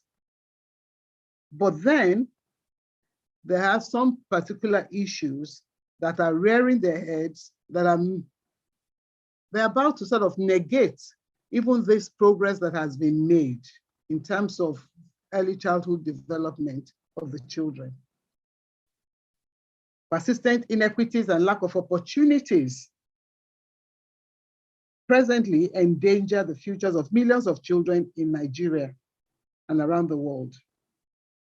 We understand that about 43% of children, which is roughly put at about 249 million children now, that are under 5 years of age in low and middle income countries, are at risk of poor development due to extreme poverty. And unfortunately, we've now been told that Nigeria is the poverty capital of the world. So what do we do? Millions more are deprived of the caring and nurturing environment that they need to thrive. So quality early childhood development is being threatened. It is being threatened in our world today. And if we domesticate it, in Nigeria, it is being threatened. Even though international organizations like UNICEF, they've done quite a lot to ensure, that there is a positive pathway and that children, or that the society itself and governments recognize the importance of early intervention, in childhood development. Not too much is being done. And we have a lot of challenges, I would say. Even though, their own optimal developmental potential are set out in their own vision, which they keep, telling all nations, because the UNICEF is, involved in all nations. And of course, Nigeria is one of those nations. And their own thrust is that every child must survive. So mortality, should reduce. A lot of interventions have come, to ensure that that happens, but they should not just survive. They should thrive. Children should thrive. And the only way they can thrive is that all the necessary, the platform has to be set to ensure the environment has to be right. The parents have to do the right thing. Educationally, it has to be right, and the environment itself, the society has to be right. Remember, the child is brought up by the entire society. Even if the society, the entire village, as we normally put it, does not have direct contact to the child, but really they do, because the child can see, even though you're not talking to the child can see that that car, for instance, has driven poorly. If the child can hear that person is talking down, derogatory, on some other person. And so the entire village has an impact, the entire community has an impact on the quality of early childhood development. So UNICEF also says part of their vision is that every child should learn, which means that every child, should learn. But learning, I don't want to restrict it to schooling, but that is also important. Schooling is also important. And so within the communities, the mothers, especially within low-income communities and possibly the IDPs and all of those ones, they need to be sensitized as to what constitutes learning. Yes, there's a formal part, but what about the informal part? What is the role of the mother in ensuring that the child learns? Because, for instance, in a home where there's even no communication, you have a 2-year-old in the house, you don't even talk to the child. You assume that that child cannot understand you or something. You don't talk, you don't communicate that, bring this, what's your name? Put up your hand, put it down, whatever. All of those things go to stimulate the senses within the child. And that is also part of education.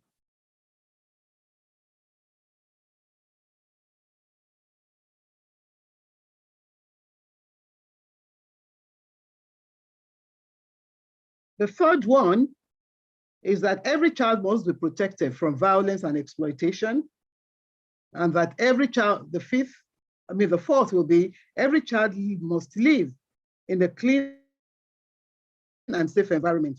And of course, that every child must have an equitable chance in life.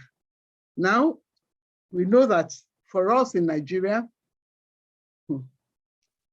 that may not be so true, and that there's so much that we need to do. The data about out-of-school children in Nigeria is so staggering. It's so staggering. I mean, we're told that out of every 5 children that are out of school in the world, 1 of them is in Nigeria. So it's a very sorry state. And of course, when they're talking of out of school children, they're probably not even talking about those in early years. Those ones are not even being counted. There is no adequate provision for children that are under, that should be in preschool, in nursery school in Nigeria. Because I know, I know that, the age of, school starts at age 6, but then what happens to the early years? There are a few public early years schools, but they are so few. They're so few, and not enough, especially to serve the low income, of our community. And so something needs to be done in that area. Evidence has shown, of course, that the brain building process is fueled, as I said earlier on, by adequate nutrition. What kind of nutrition are our children enjoying? With the level of poverty, I wonder, what nutrition is available to our children, that's going to create a problem, because the development of the brain will be affected, and the future of the nation will be affected, projected to, let's say 2030, 2040. And that is a problem, and that's something that we need to, start considering. Our children, are they being protected from violence? Apart from the violence, insecurity state of our nation, the kind of possibly movies, the kind of music that they listen to engenders violence. And some of us, we now use the computer or the social media or the computer, I'll say, as a babysitter. So which means that, a lot of things that the children should not even be exposed to, the child will be exposed to it. Environmental toxins, of course, there's pollution. And I don't know what is being done about that, but pollution is also another irritant that will affect childhood development. And so that quality that we desire may not be easily attained. Then responsive stimulation, which is a core element of, nurturing care, which the child needs, is also something that, is not readily available. And so, I'm surprised. I came across something that was a report that was done by UNICEF 2017, and it was presented to the commissioner, to the Minister of Health. That's 2017, that's quite a while, but I'm sure that things have deteriorated even further. And that report said that Nigerian children are at risk of underdevelopment, both physically and mentally, because critical national policies that will provide adequate foundation for their growth are not in place. But then I don't even see, some of the things that are mentioned as being the critical policies, I don't really see them happening. I think part of their own recommendation is that the pre-primary education, of which most of the ones that are available are private ones, but now talking about public pre-primary education should be for at least 2 years. The one we have presently is only for 1 year. That is, I'm talking about the public schools now. Another recommendation is about, maternity leave. It's claimed that, they have proposed that maternity leave should be for 6 months. Paid maternity leave, that is, should be for 6 months. But then how easy is that? However, maybe the people that we're even talking about now, the majority of the people whose children may not be able to access quality, early childhood development, may actually not require maternity leave. If we put that in quotes, because they're probably self-employed, traders and things like that. And so they're able to be with their children much longer than people that are that work in offices and things like that. And so they are proposing that UNICEF is proposing that maternity leave should be for 6 months. And they're also proposing that there should be paternity leave. I think that's funny anyway in Nigeria, that there should be paternity leave as well. 4 weeks paternity leave. We don't have that. Presently, the maternity leave that is enjoyed is 3 months. I'll say that these recommendations are difficult to implement in Nigeria. And I don't see how that can work. And so we need to think of other ways in which that an awareness can be created within the populace as to giving our children quality childhood, development opportunities. Now, whose responsibility is it? That is providing quality childhood developmental opportunities. Whose responsibility? Of course, from what I've said so far, we know that the parents, it's primarily the responsibility of the parents and the home. And of course, the environment in which that child will grow up, is growing up. But then the school also has a responsibility. The school has a responsibility. The early years environment, that is the nursery or preschool, must have rich curriculum, impactful activities, and qualified and experienced teachers. So that's also critical. Thirdly, of course, government has an overwhelming opportunity. I understand my time is up. Government has has responsibility of creating awareness, of encouraging people and ensuring the facilities that is required, are provided, especially in early childhood, education. And again, the entire society is also responsible because really the entire society, the whole village looks after a child. I'll just quickly skip this and then go on to well, we know that, so all we're saying is that, for quality early childhood development, the long-term benefits will be improvement in the cognitive skills of the child, the social emotional skills that the child would have acquired with the interaction between home, school, and the environment.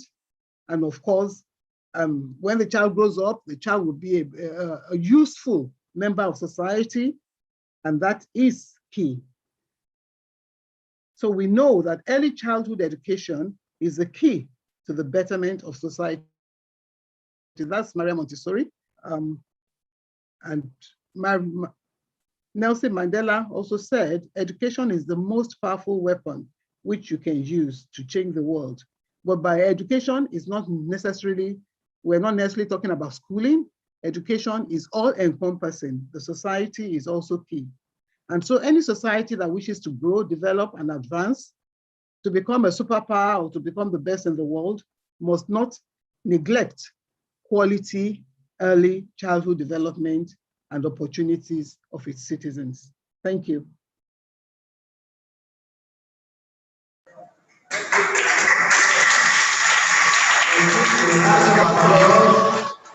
So, this is like the executive director, mainstream educational service limited. We really enjoy the collaborative which gave us, and I believe that we have learned on the other end quality childhood. Once you have a quality child, definitely that child will grow to become a quality adult. So it's the principle of garbage in and garbage out. So let's give her another round of applause. We really enjoyed the topic, and I believe after we do to pass it, to everybody episode, so that at least on the long run, we can go at our own private time to look into what we are saying. So thank you very much. So now I think we are going to listen to another speaker here. You see, we have so many children in this world. Those of us that have the video, would you want to do a separate video? Yes, we don't know what God has done. There is no, I don't know why. we are not But we're seeing, to have all these, we're seeing it there. all these parts which we are talking about. But at the same time, at least they have to live among us. So then it is better for us to know exactly what and what, we make them to live. That is an inclusive education. And to say something on this today, we have the CEO and convener of Speaking Fingers Network. Speaking Fingers Network. Some of the time when you see the presenter or radio producer, announcing something, you see somebody doing like this. Those are so there is somebody here today to present a paper to us. It's a guest speaker. Leave no child behind. A multi-sectoral approach to building back better. So I have the pleasure of calling on Treasure Uchefu, convener, CEO, the round of applause. And that is why she's now waving her hand for you to know that at least when you are waving your hand, it means you are possible. So thank you very much. You are welcome. I don't know if you want to use this.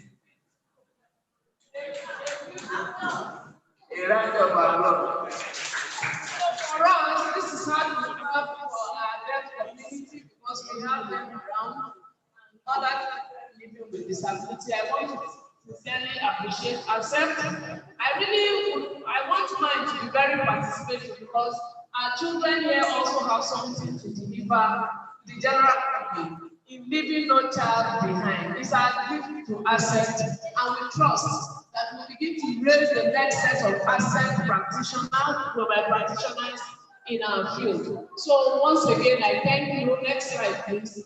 I want to thank you. So the idea is also at the end of the day to give us an overview. So once again, I thank you. Even those online, I celebrate and appreciate you all. Please celebrate yourself. I say Happy Children's Day. Can we say Happy Children's Day? Let's say Happy Children's Day together.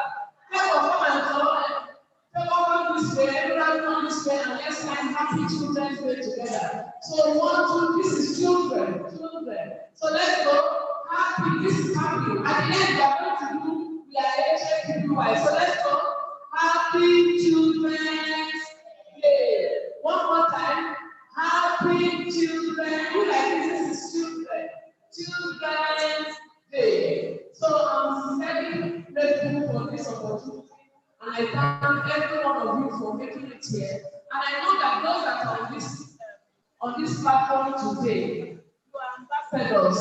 You have been selected among the other children in the school. So what it means is that you are going back to your school to go and share all the beautiful things that we have shared today. Next slide, please. So we agree that the COVID pandemic has dealt with our world. Now we have the third phase of the COVID, the third wave of the COVID. What does it mean? It affects everyone, but most importantly, our persons with disability who are most vulnerable. Next. So who is a person with disability? A person with a disability or a child with a disability is one, according to the United Nations Convention on the Person with Disability, which we call the Disability Bible. At the end is one with physical, mental, intellectual, or sensory impairment, which is in interaction with various barriers will hinder their full effective participation in the society. What I want to bring to you is a huge paradigm shift.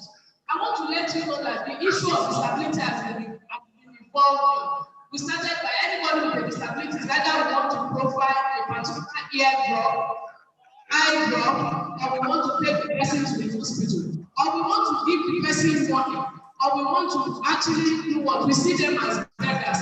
We say they are invited and our building structures are not accessible for that particular child with a disability. And what does that do? If we continue to have this kind of mindset, the truth is that our world will not develop. The United Nations says leave no more. So disability is not all about giving charity. Medical, all they need is medical. That child, there is so much. There's a child here, when the mother bleeds and she bleeds, child smile. It's a skill that that child has. Next slide. So at the end of the day, what does that mean? We are embracing the social aspect as agreed, and that they are embracing the social inclusion model, which is the human rights model of disability, the one that says everybody is included. Can we all say everybody is included? Every child matters a lot. Every child is included. Next. Every child is included. So what does it mean? If we minus the barriers, the different barriers, take for instance, if and I'm talking, will the person hear me? Will the person hear me? But if we provide what can we provide to make the dead person hear? Okay, then if you watch our video and you provide subtitles, do you see those videos? You see children, you watch videos. What's your favorite video? The people want to share their favorite video. Their favorite movie. You like very well. Which cartoon do you like? Emmanuel, you like Emmanuel? You almost want to look like Emmanuel.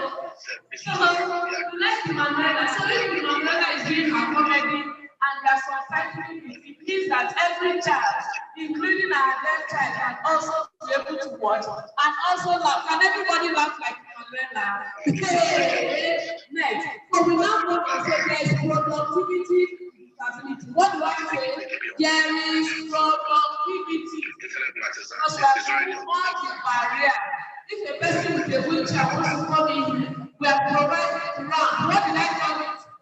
Ramp. I want you to go back as ambassadors. That's ambassador from Acep. We are providing what? Ramp.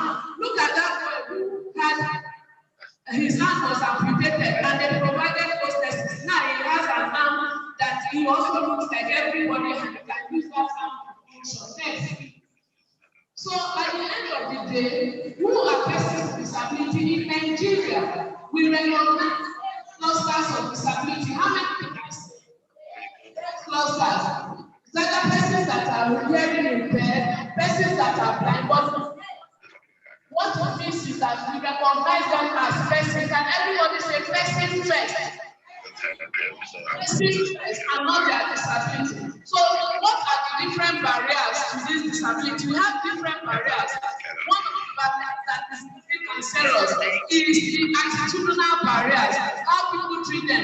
We usually say deaf man. And we usually say deaf man.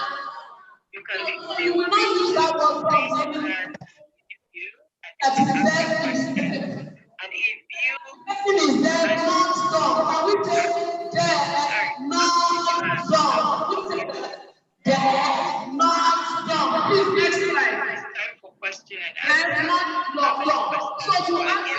all the partners and everyone that is included here, we want to let us know that inclusion is not a privilege for some few people. It is a right for everyone.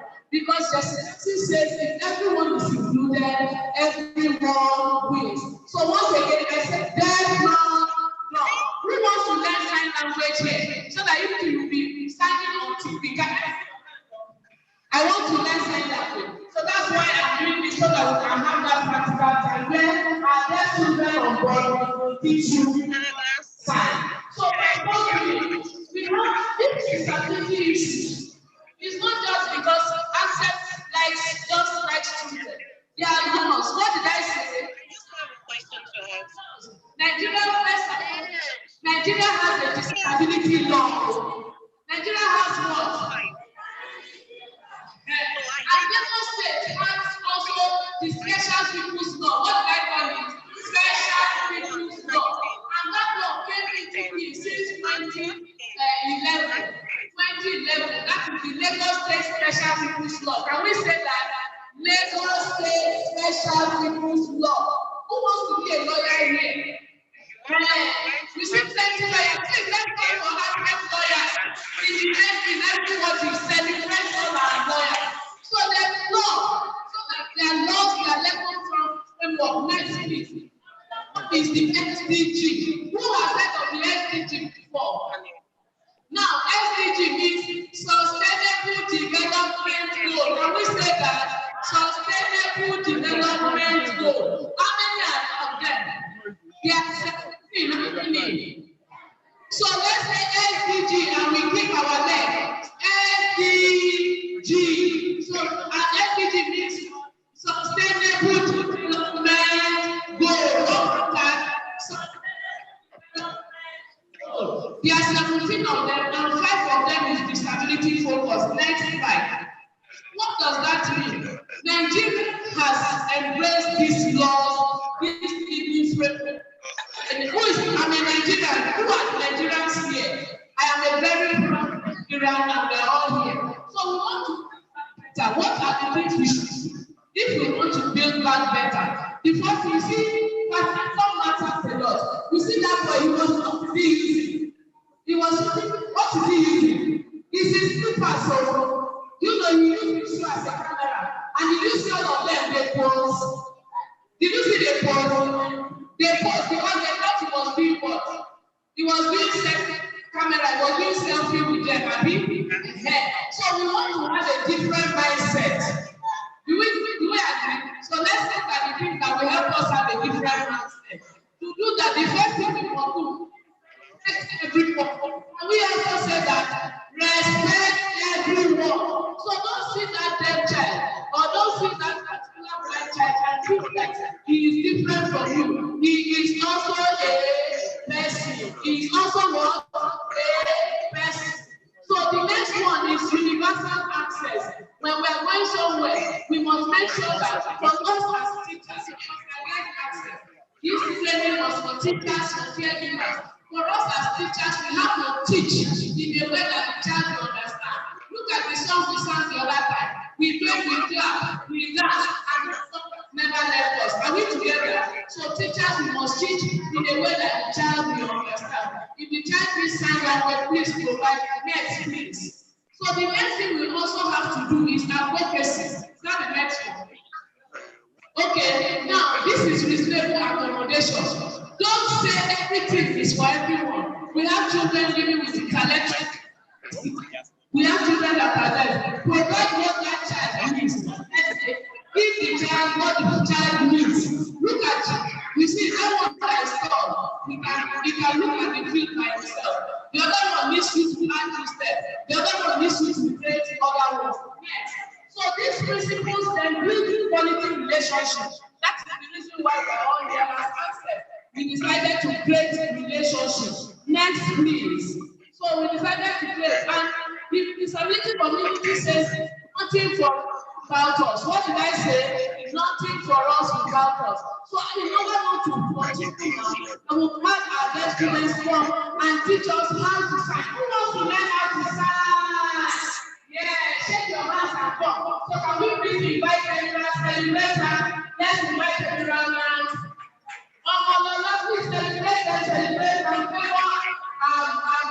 favor, who also doubles up to school things and bring. Please let's celebrate them.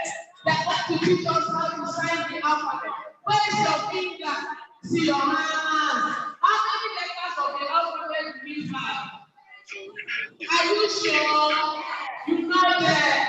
So the first letter of the alphabet is letter A.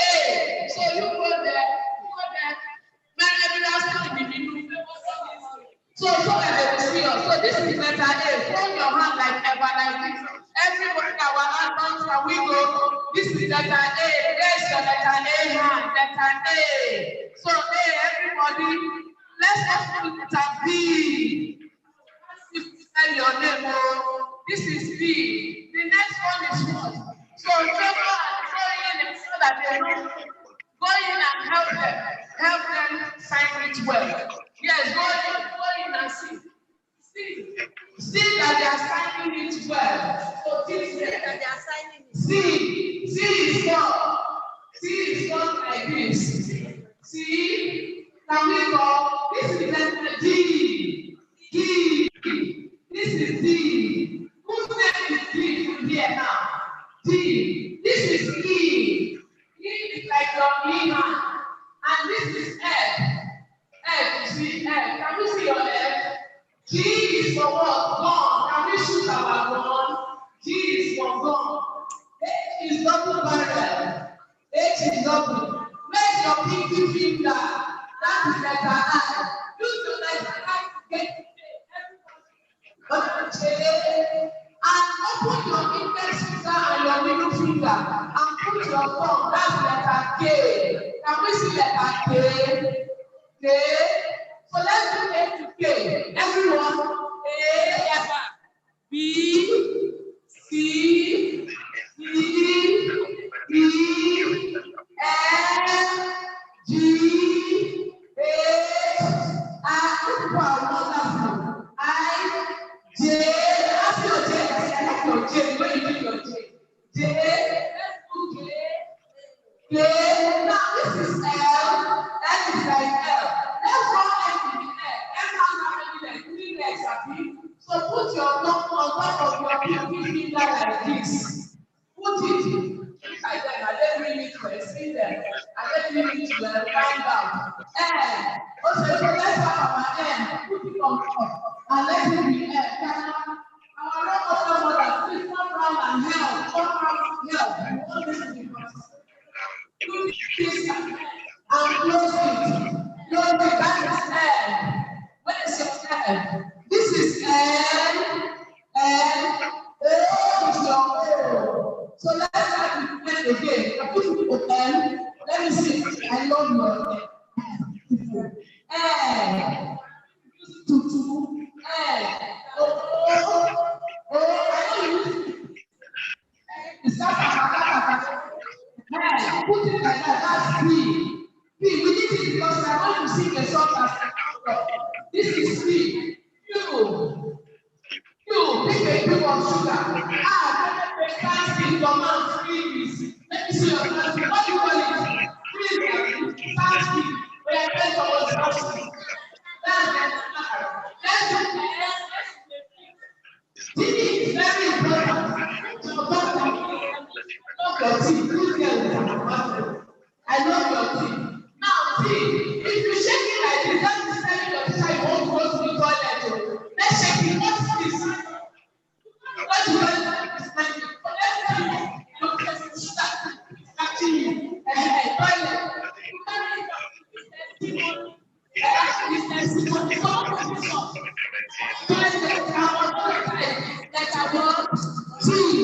Now, this is you. This is B. Where is W? W. And where is X? This is X. This is Y. And let's use our index finger to draw Z. Don't worry, I will send the alphabet back to your school. Would you like that? Would you like that? Yes. Now we are going to learn the song and we close it. The part that every child should be brought from but no child should be left behind. So let's press happy everyone. P. You know when you have to open letter, just move to the right. Move your hand to the right. So let's go. P. Why? See why? And when you start like this, I love you, you start that way. Don't start like I, L, and Y. So that's I love you. So let's sign happy again. How to use the internet, even without being however, I still have my pressure on their computers, right? On any particular internet matters parental we know we are. I'd like to explain. I can. We are H-A-P-P-Y. This is happy. This is happy. Sign language for happy. Let me see your happy. So sing it that one. 1, 2, 3, 4. Let me see. Let's get started. We are H-A-P-P-Y. We are H-A-P-P-Y. We know we are sure we are H-A-P-P-Y. Happy, everyone, let me see you're happy. Happy, celebrate yourself. I want to say congratulations, Acep. Thank you so much. Celebrate yourself, children. Thank you. Another round of applause. I believe we have done something now. You have done A to Z. So I believe all of us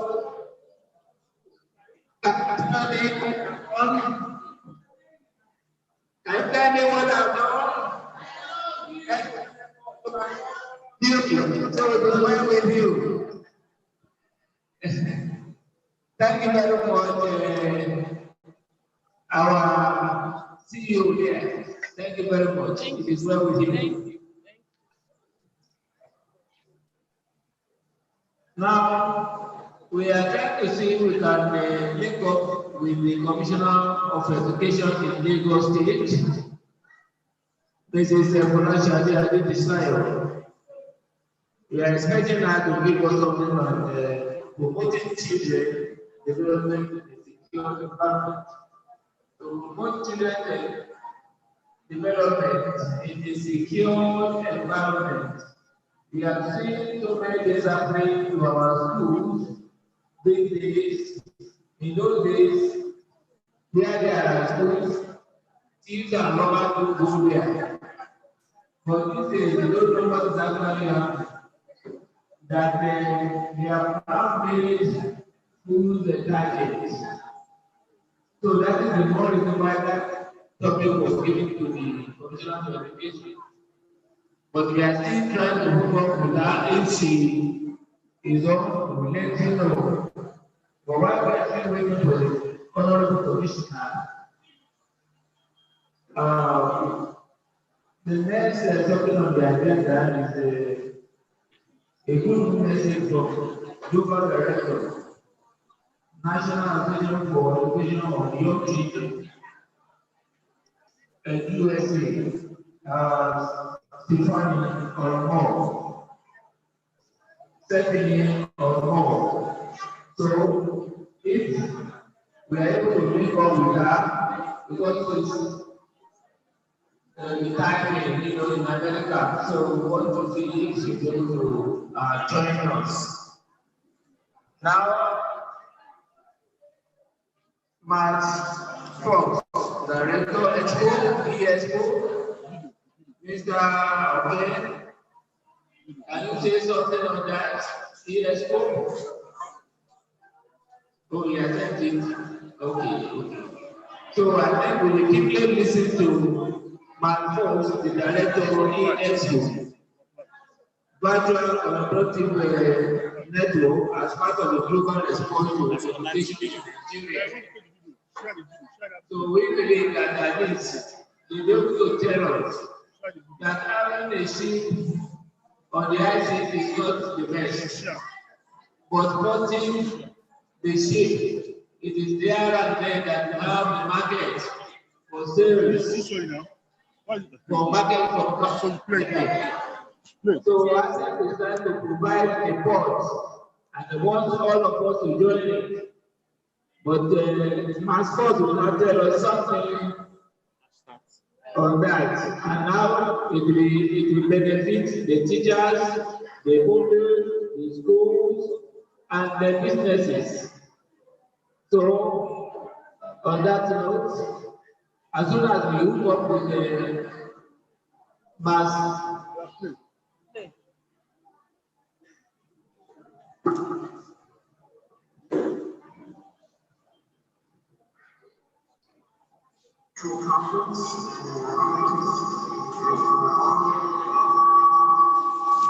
are we taking off?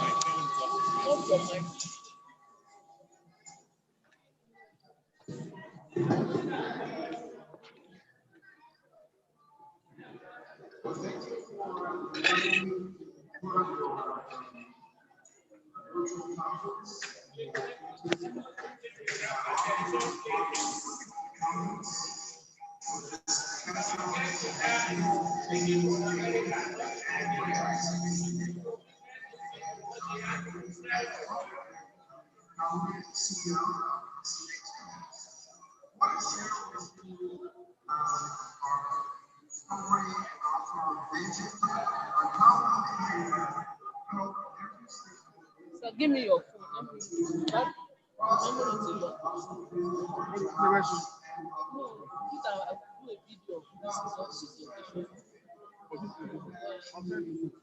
no video of people's reaction to it. I don't know. Right.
I would have wanted to download it.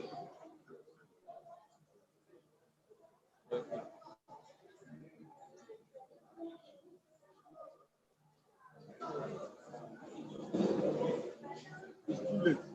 It's too late. I need to download it.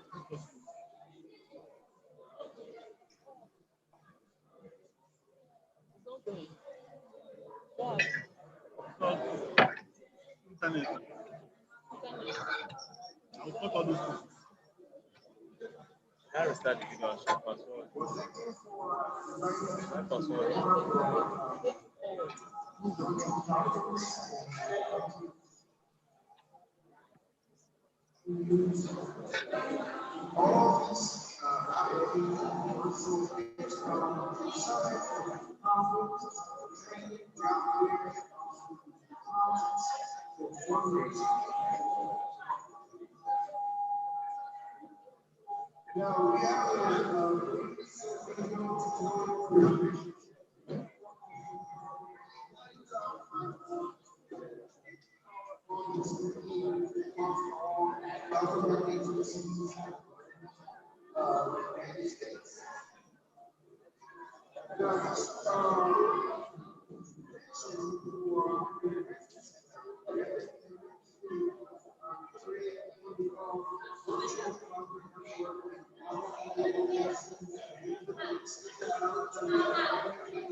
Which is the most powerful product on this planet Earth?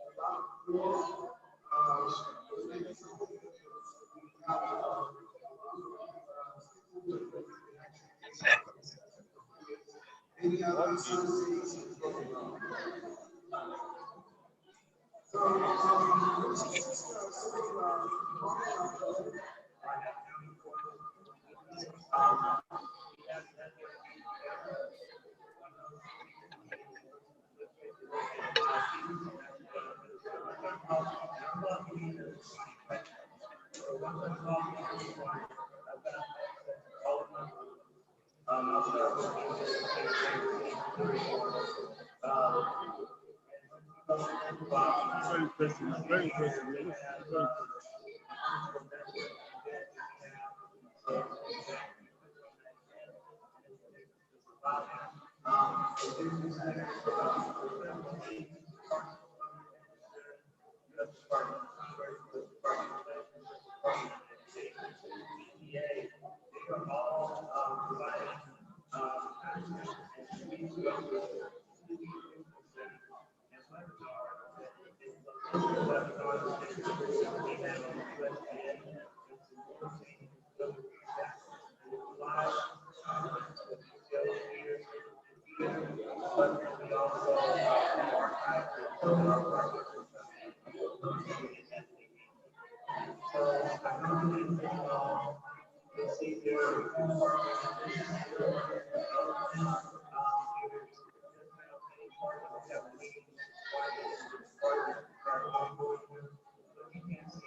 Very indeed most powerful. Look at this. So we need to train young boys like you. Where do you live? How about you? What's your name? What? Elvis.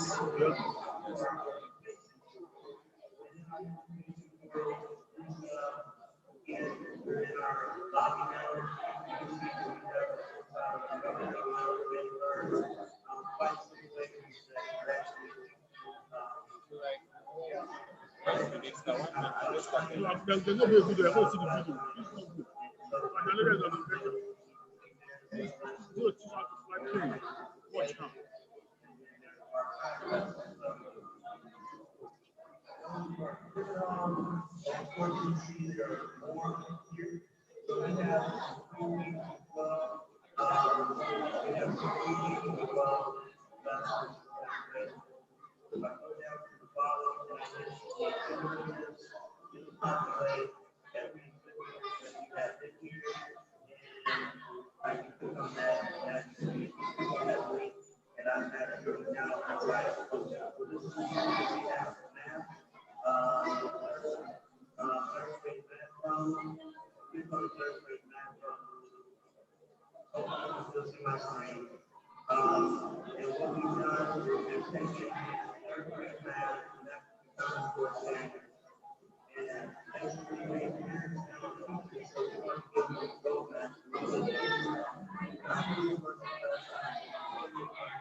The good is you already have video. That video is if I can look at this, it will better.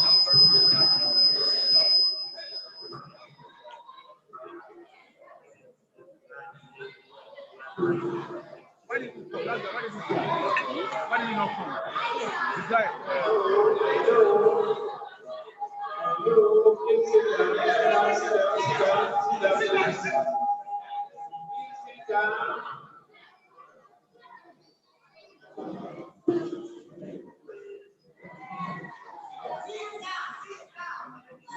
They are showing something on the screen.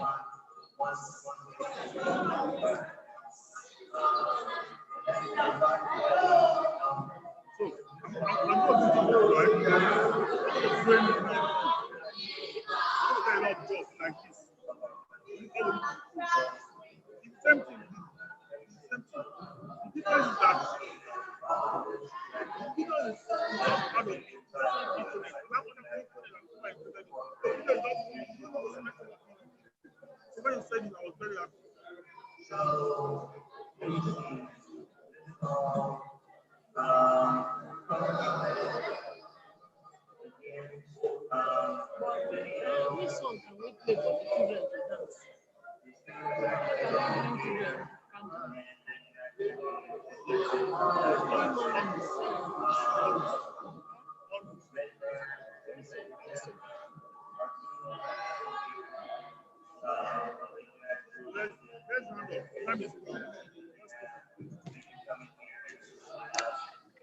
Maybe tell our MC. Let him be aware. Let the MC be aware.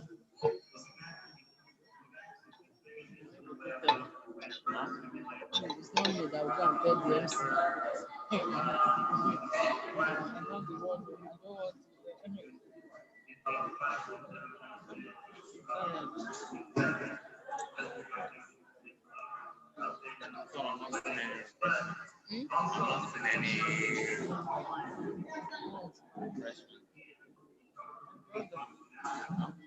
When I call you my brother, you should know that. What's happening? My memory is really down.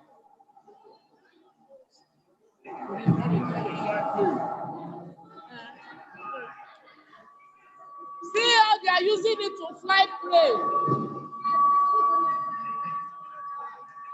See a plane. So, and your children, right? You're going to get everybody. Don't worry. We have music here. Any music for Rosanti? Yes. We are watching what my boss has in store for us, particularly on the virtual exhibition. We are still inviting all businesses to hook up so that at the end of the day, all of us will have something tangible to take home.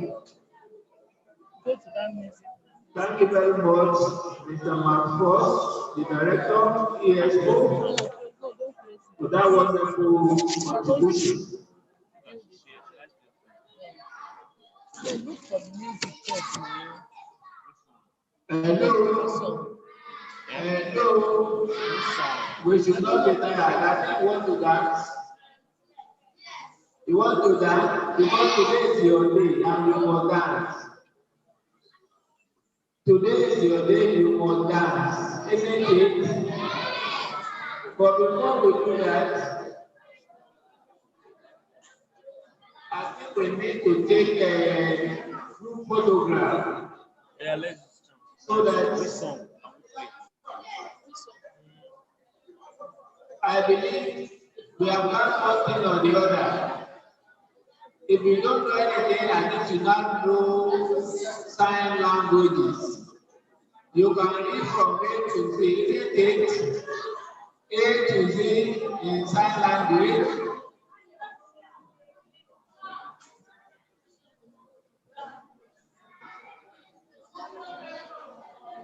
And while we are doing that, wait patiently, I believe you will be asked to come and have a sort of a refreshment. so that you yourself can drink water. Sit down, sit down, sit down, sit down, sit down. Your refreshment will be brought to you.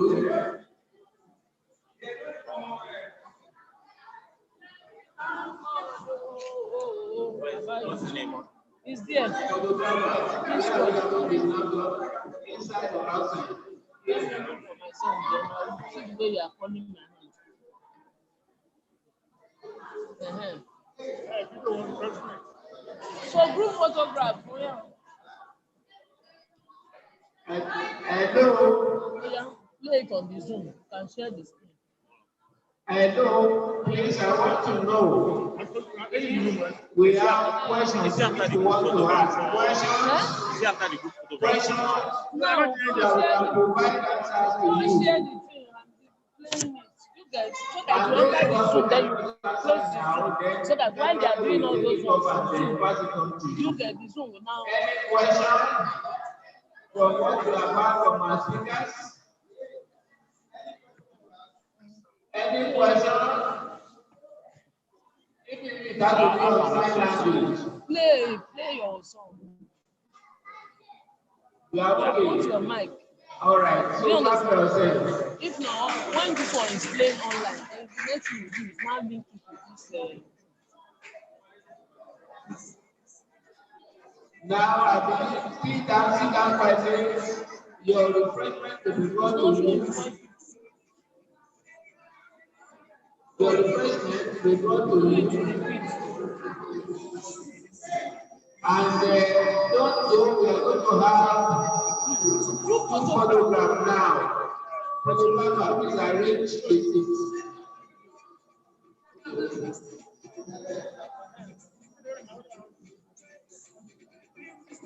a question is coming in. You answer it now. What is government doing to children who are out of school?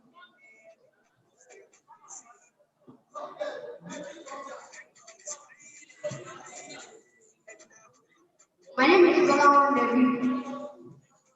My school is visiting because of the provided.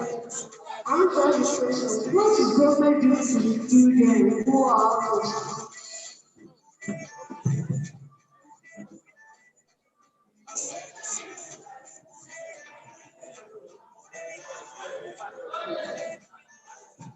Yes, the question.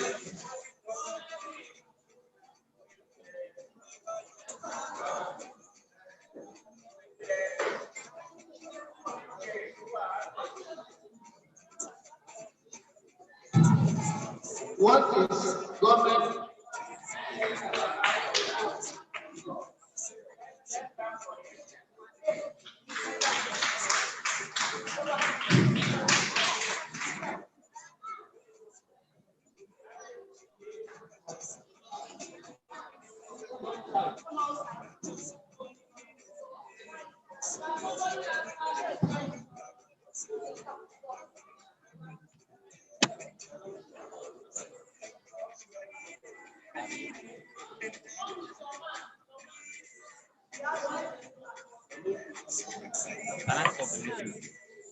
So stop sharing.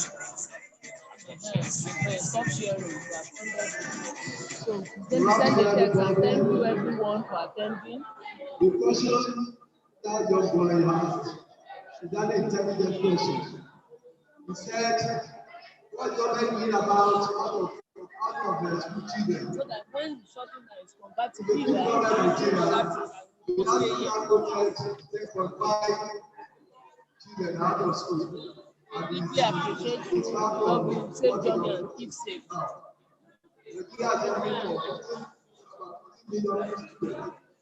Well, you are going to target 1.2. I think we got 400,000 children out of school. Hello. You want me to sit down? Be quiet now. Hello, be quiet. Let me talk and listen. Be very attentive. Who are these? Who are sitting first? Somebody asked a question. You can put, oh, you told them already. I mean, put that question. Put quick question from the child. Put it there. One side. No, they are answering it. See that people are meeting to the answer. So that I can enter in the recording. I said UNICEF today put illegal at 13.2. 30,200,000 students out of school. You know, there have been classes in the Borno State and some other Kaduna and some others. A lot of them are going out now. Because of this,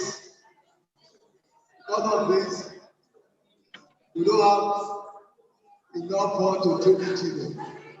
The government trying to buy the time. Everybody was wake up and see it watching them. Because it will be in the zone that the child has a question. They are going to not put the picture of that child. So please do the Bluetooth for that one. Do the Bluetooth. Once you are done, do the Bluetooth and let the music come on. You don't put what I say you should put. You are doing what is in your mind. I can't hear that. Tell you how many children we have. When you choose to do what you want to do, what would I do? And you put them in different schools, especially once you identify that they are out of school children and they need special help. We identify the area where we are. First of all, we must unite them with their families, talk to the family, and if the family is not in a good position to take care of them, we look for an organization such as our own and some other organization that we have been able to put them. And then we also go to SUDEP, State Universal Security Education. We register them. And you know, education is free as far as SUDEP is concerned, as far as the whole state is concerned. At least I can talk of the primary and secondary education, which is free. So they have a lot. But the problem is that these out of school children, they are in different categories.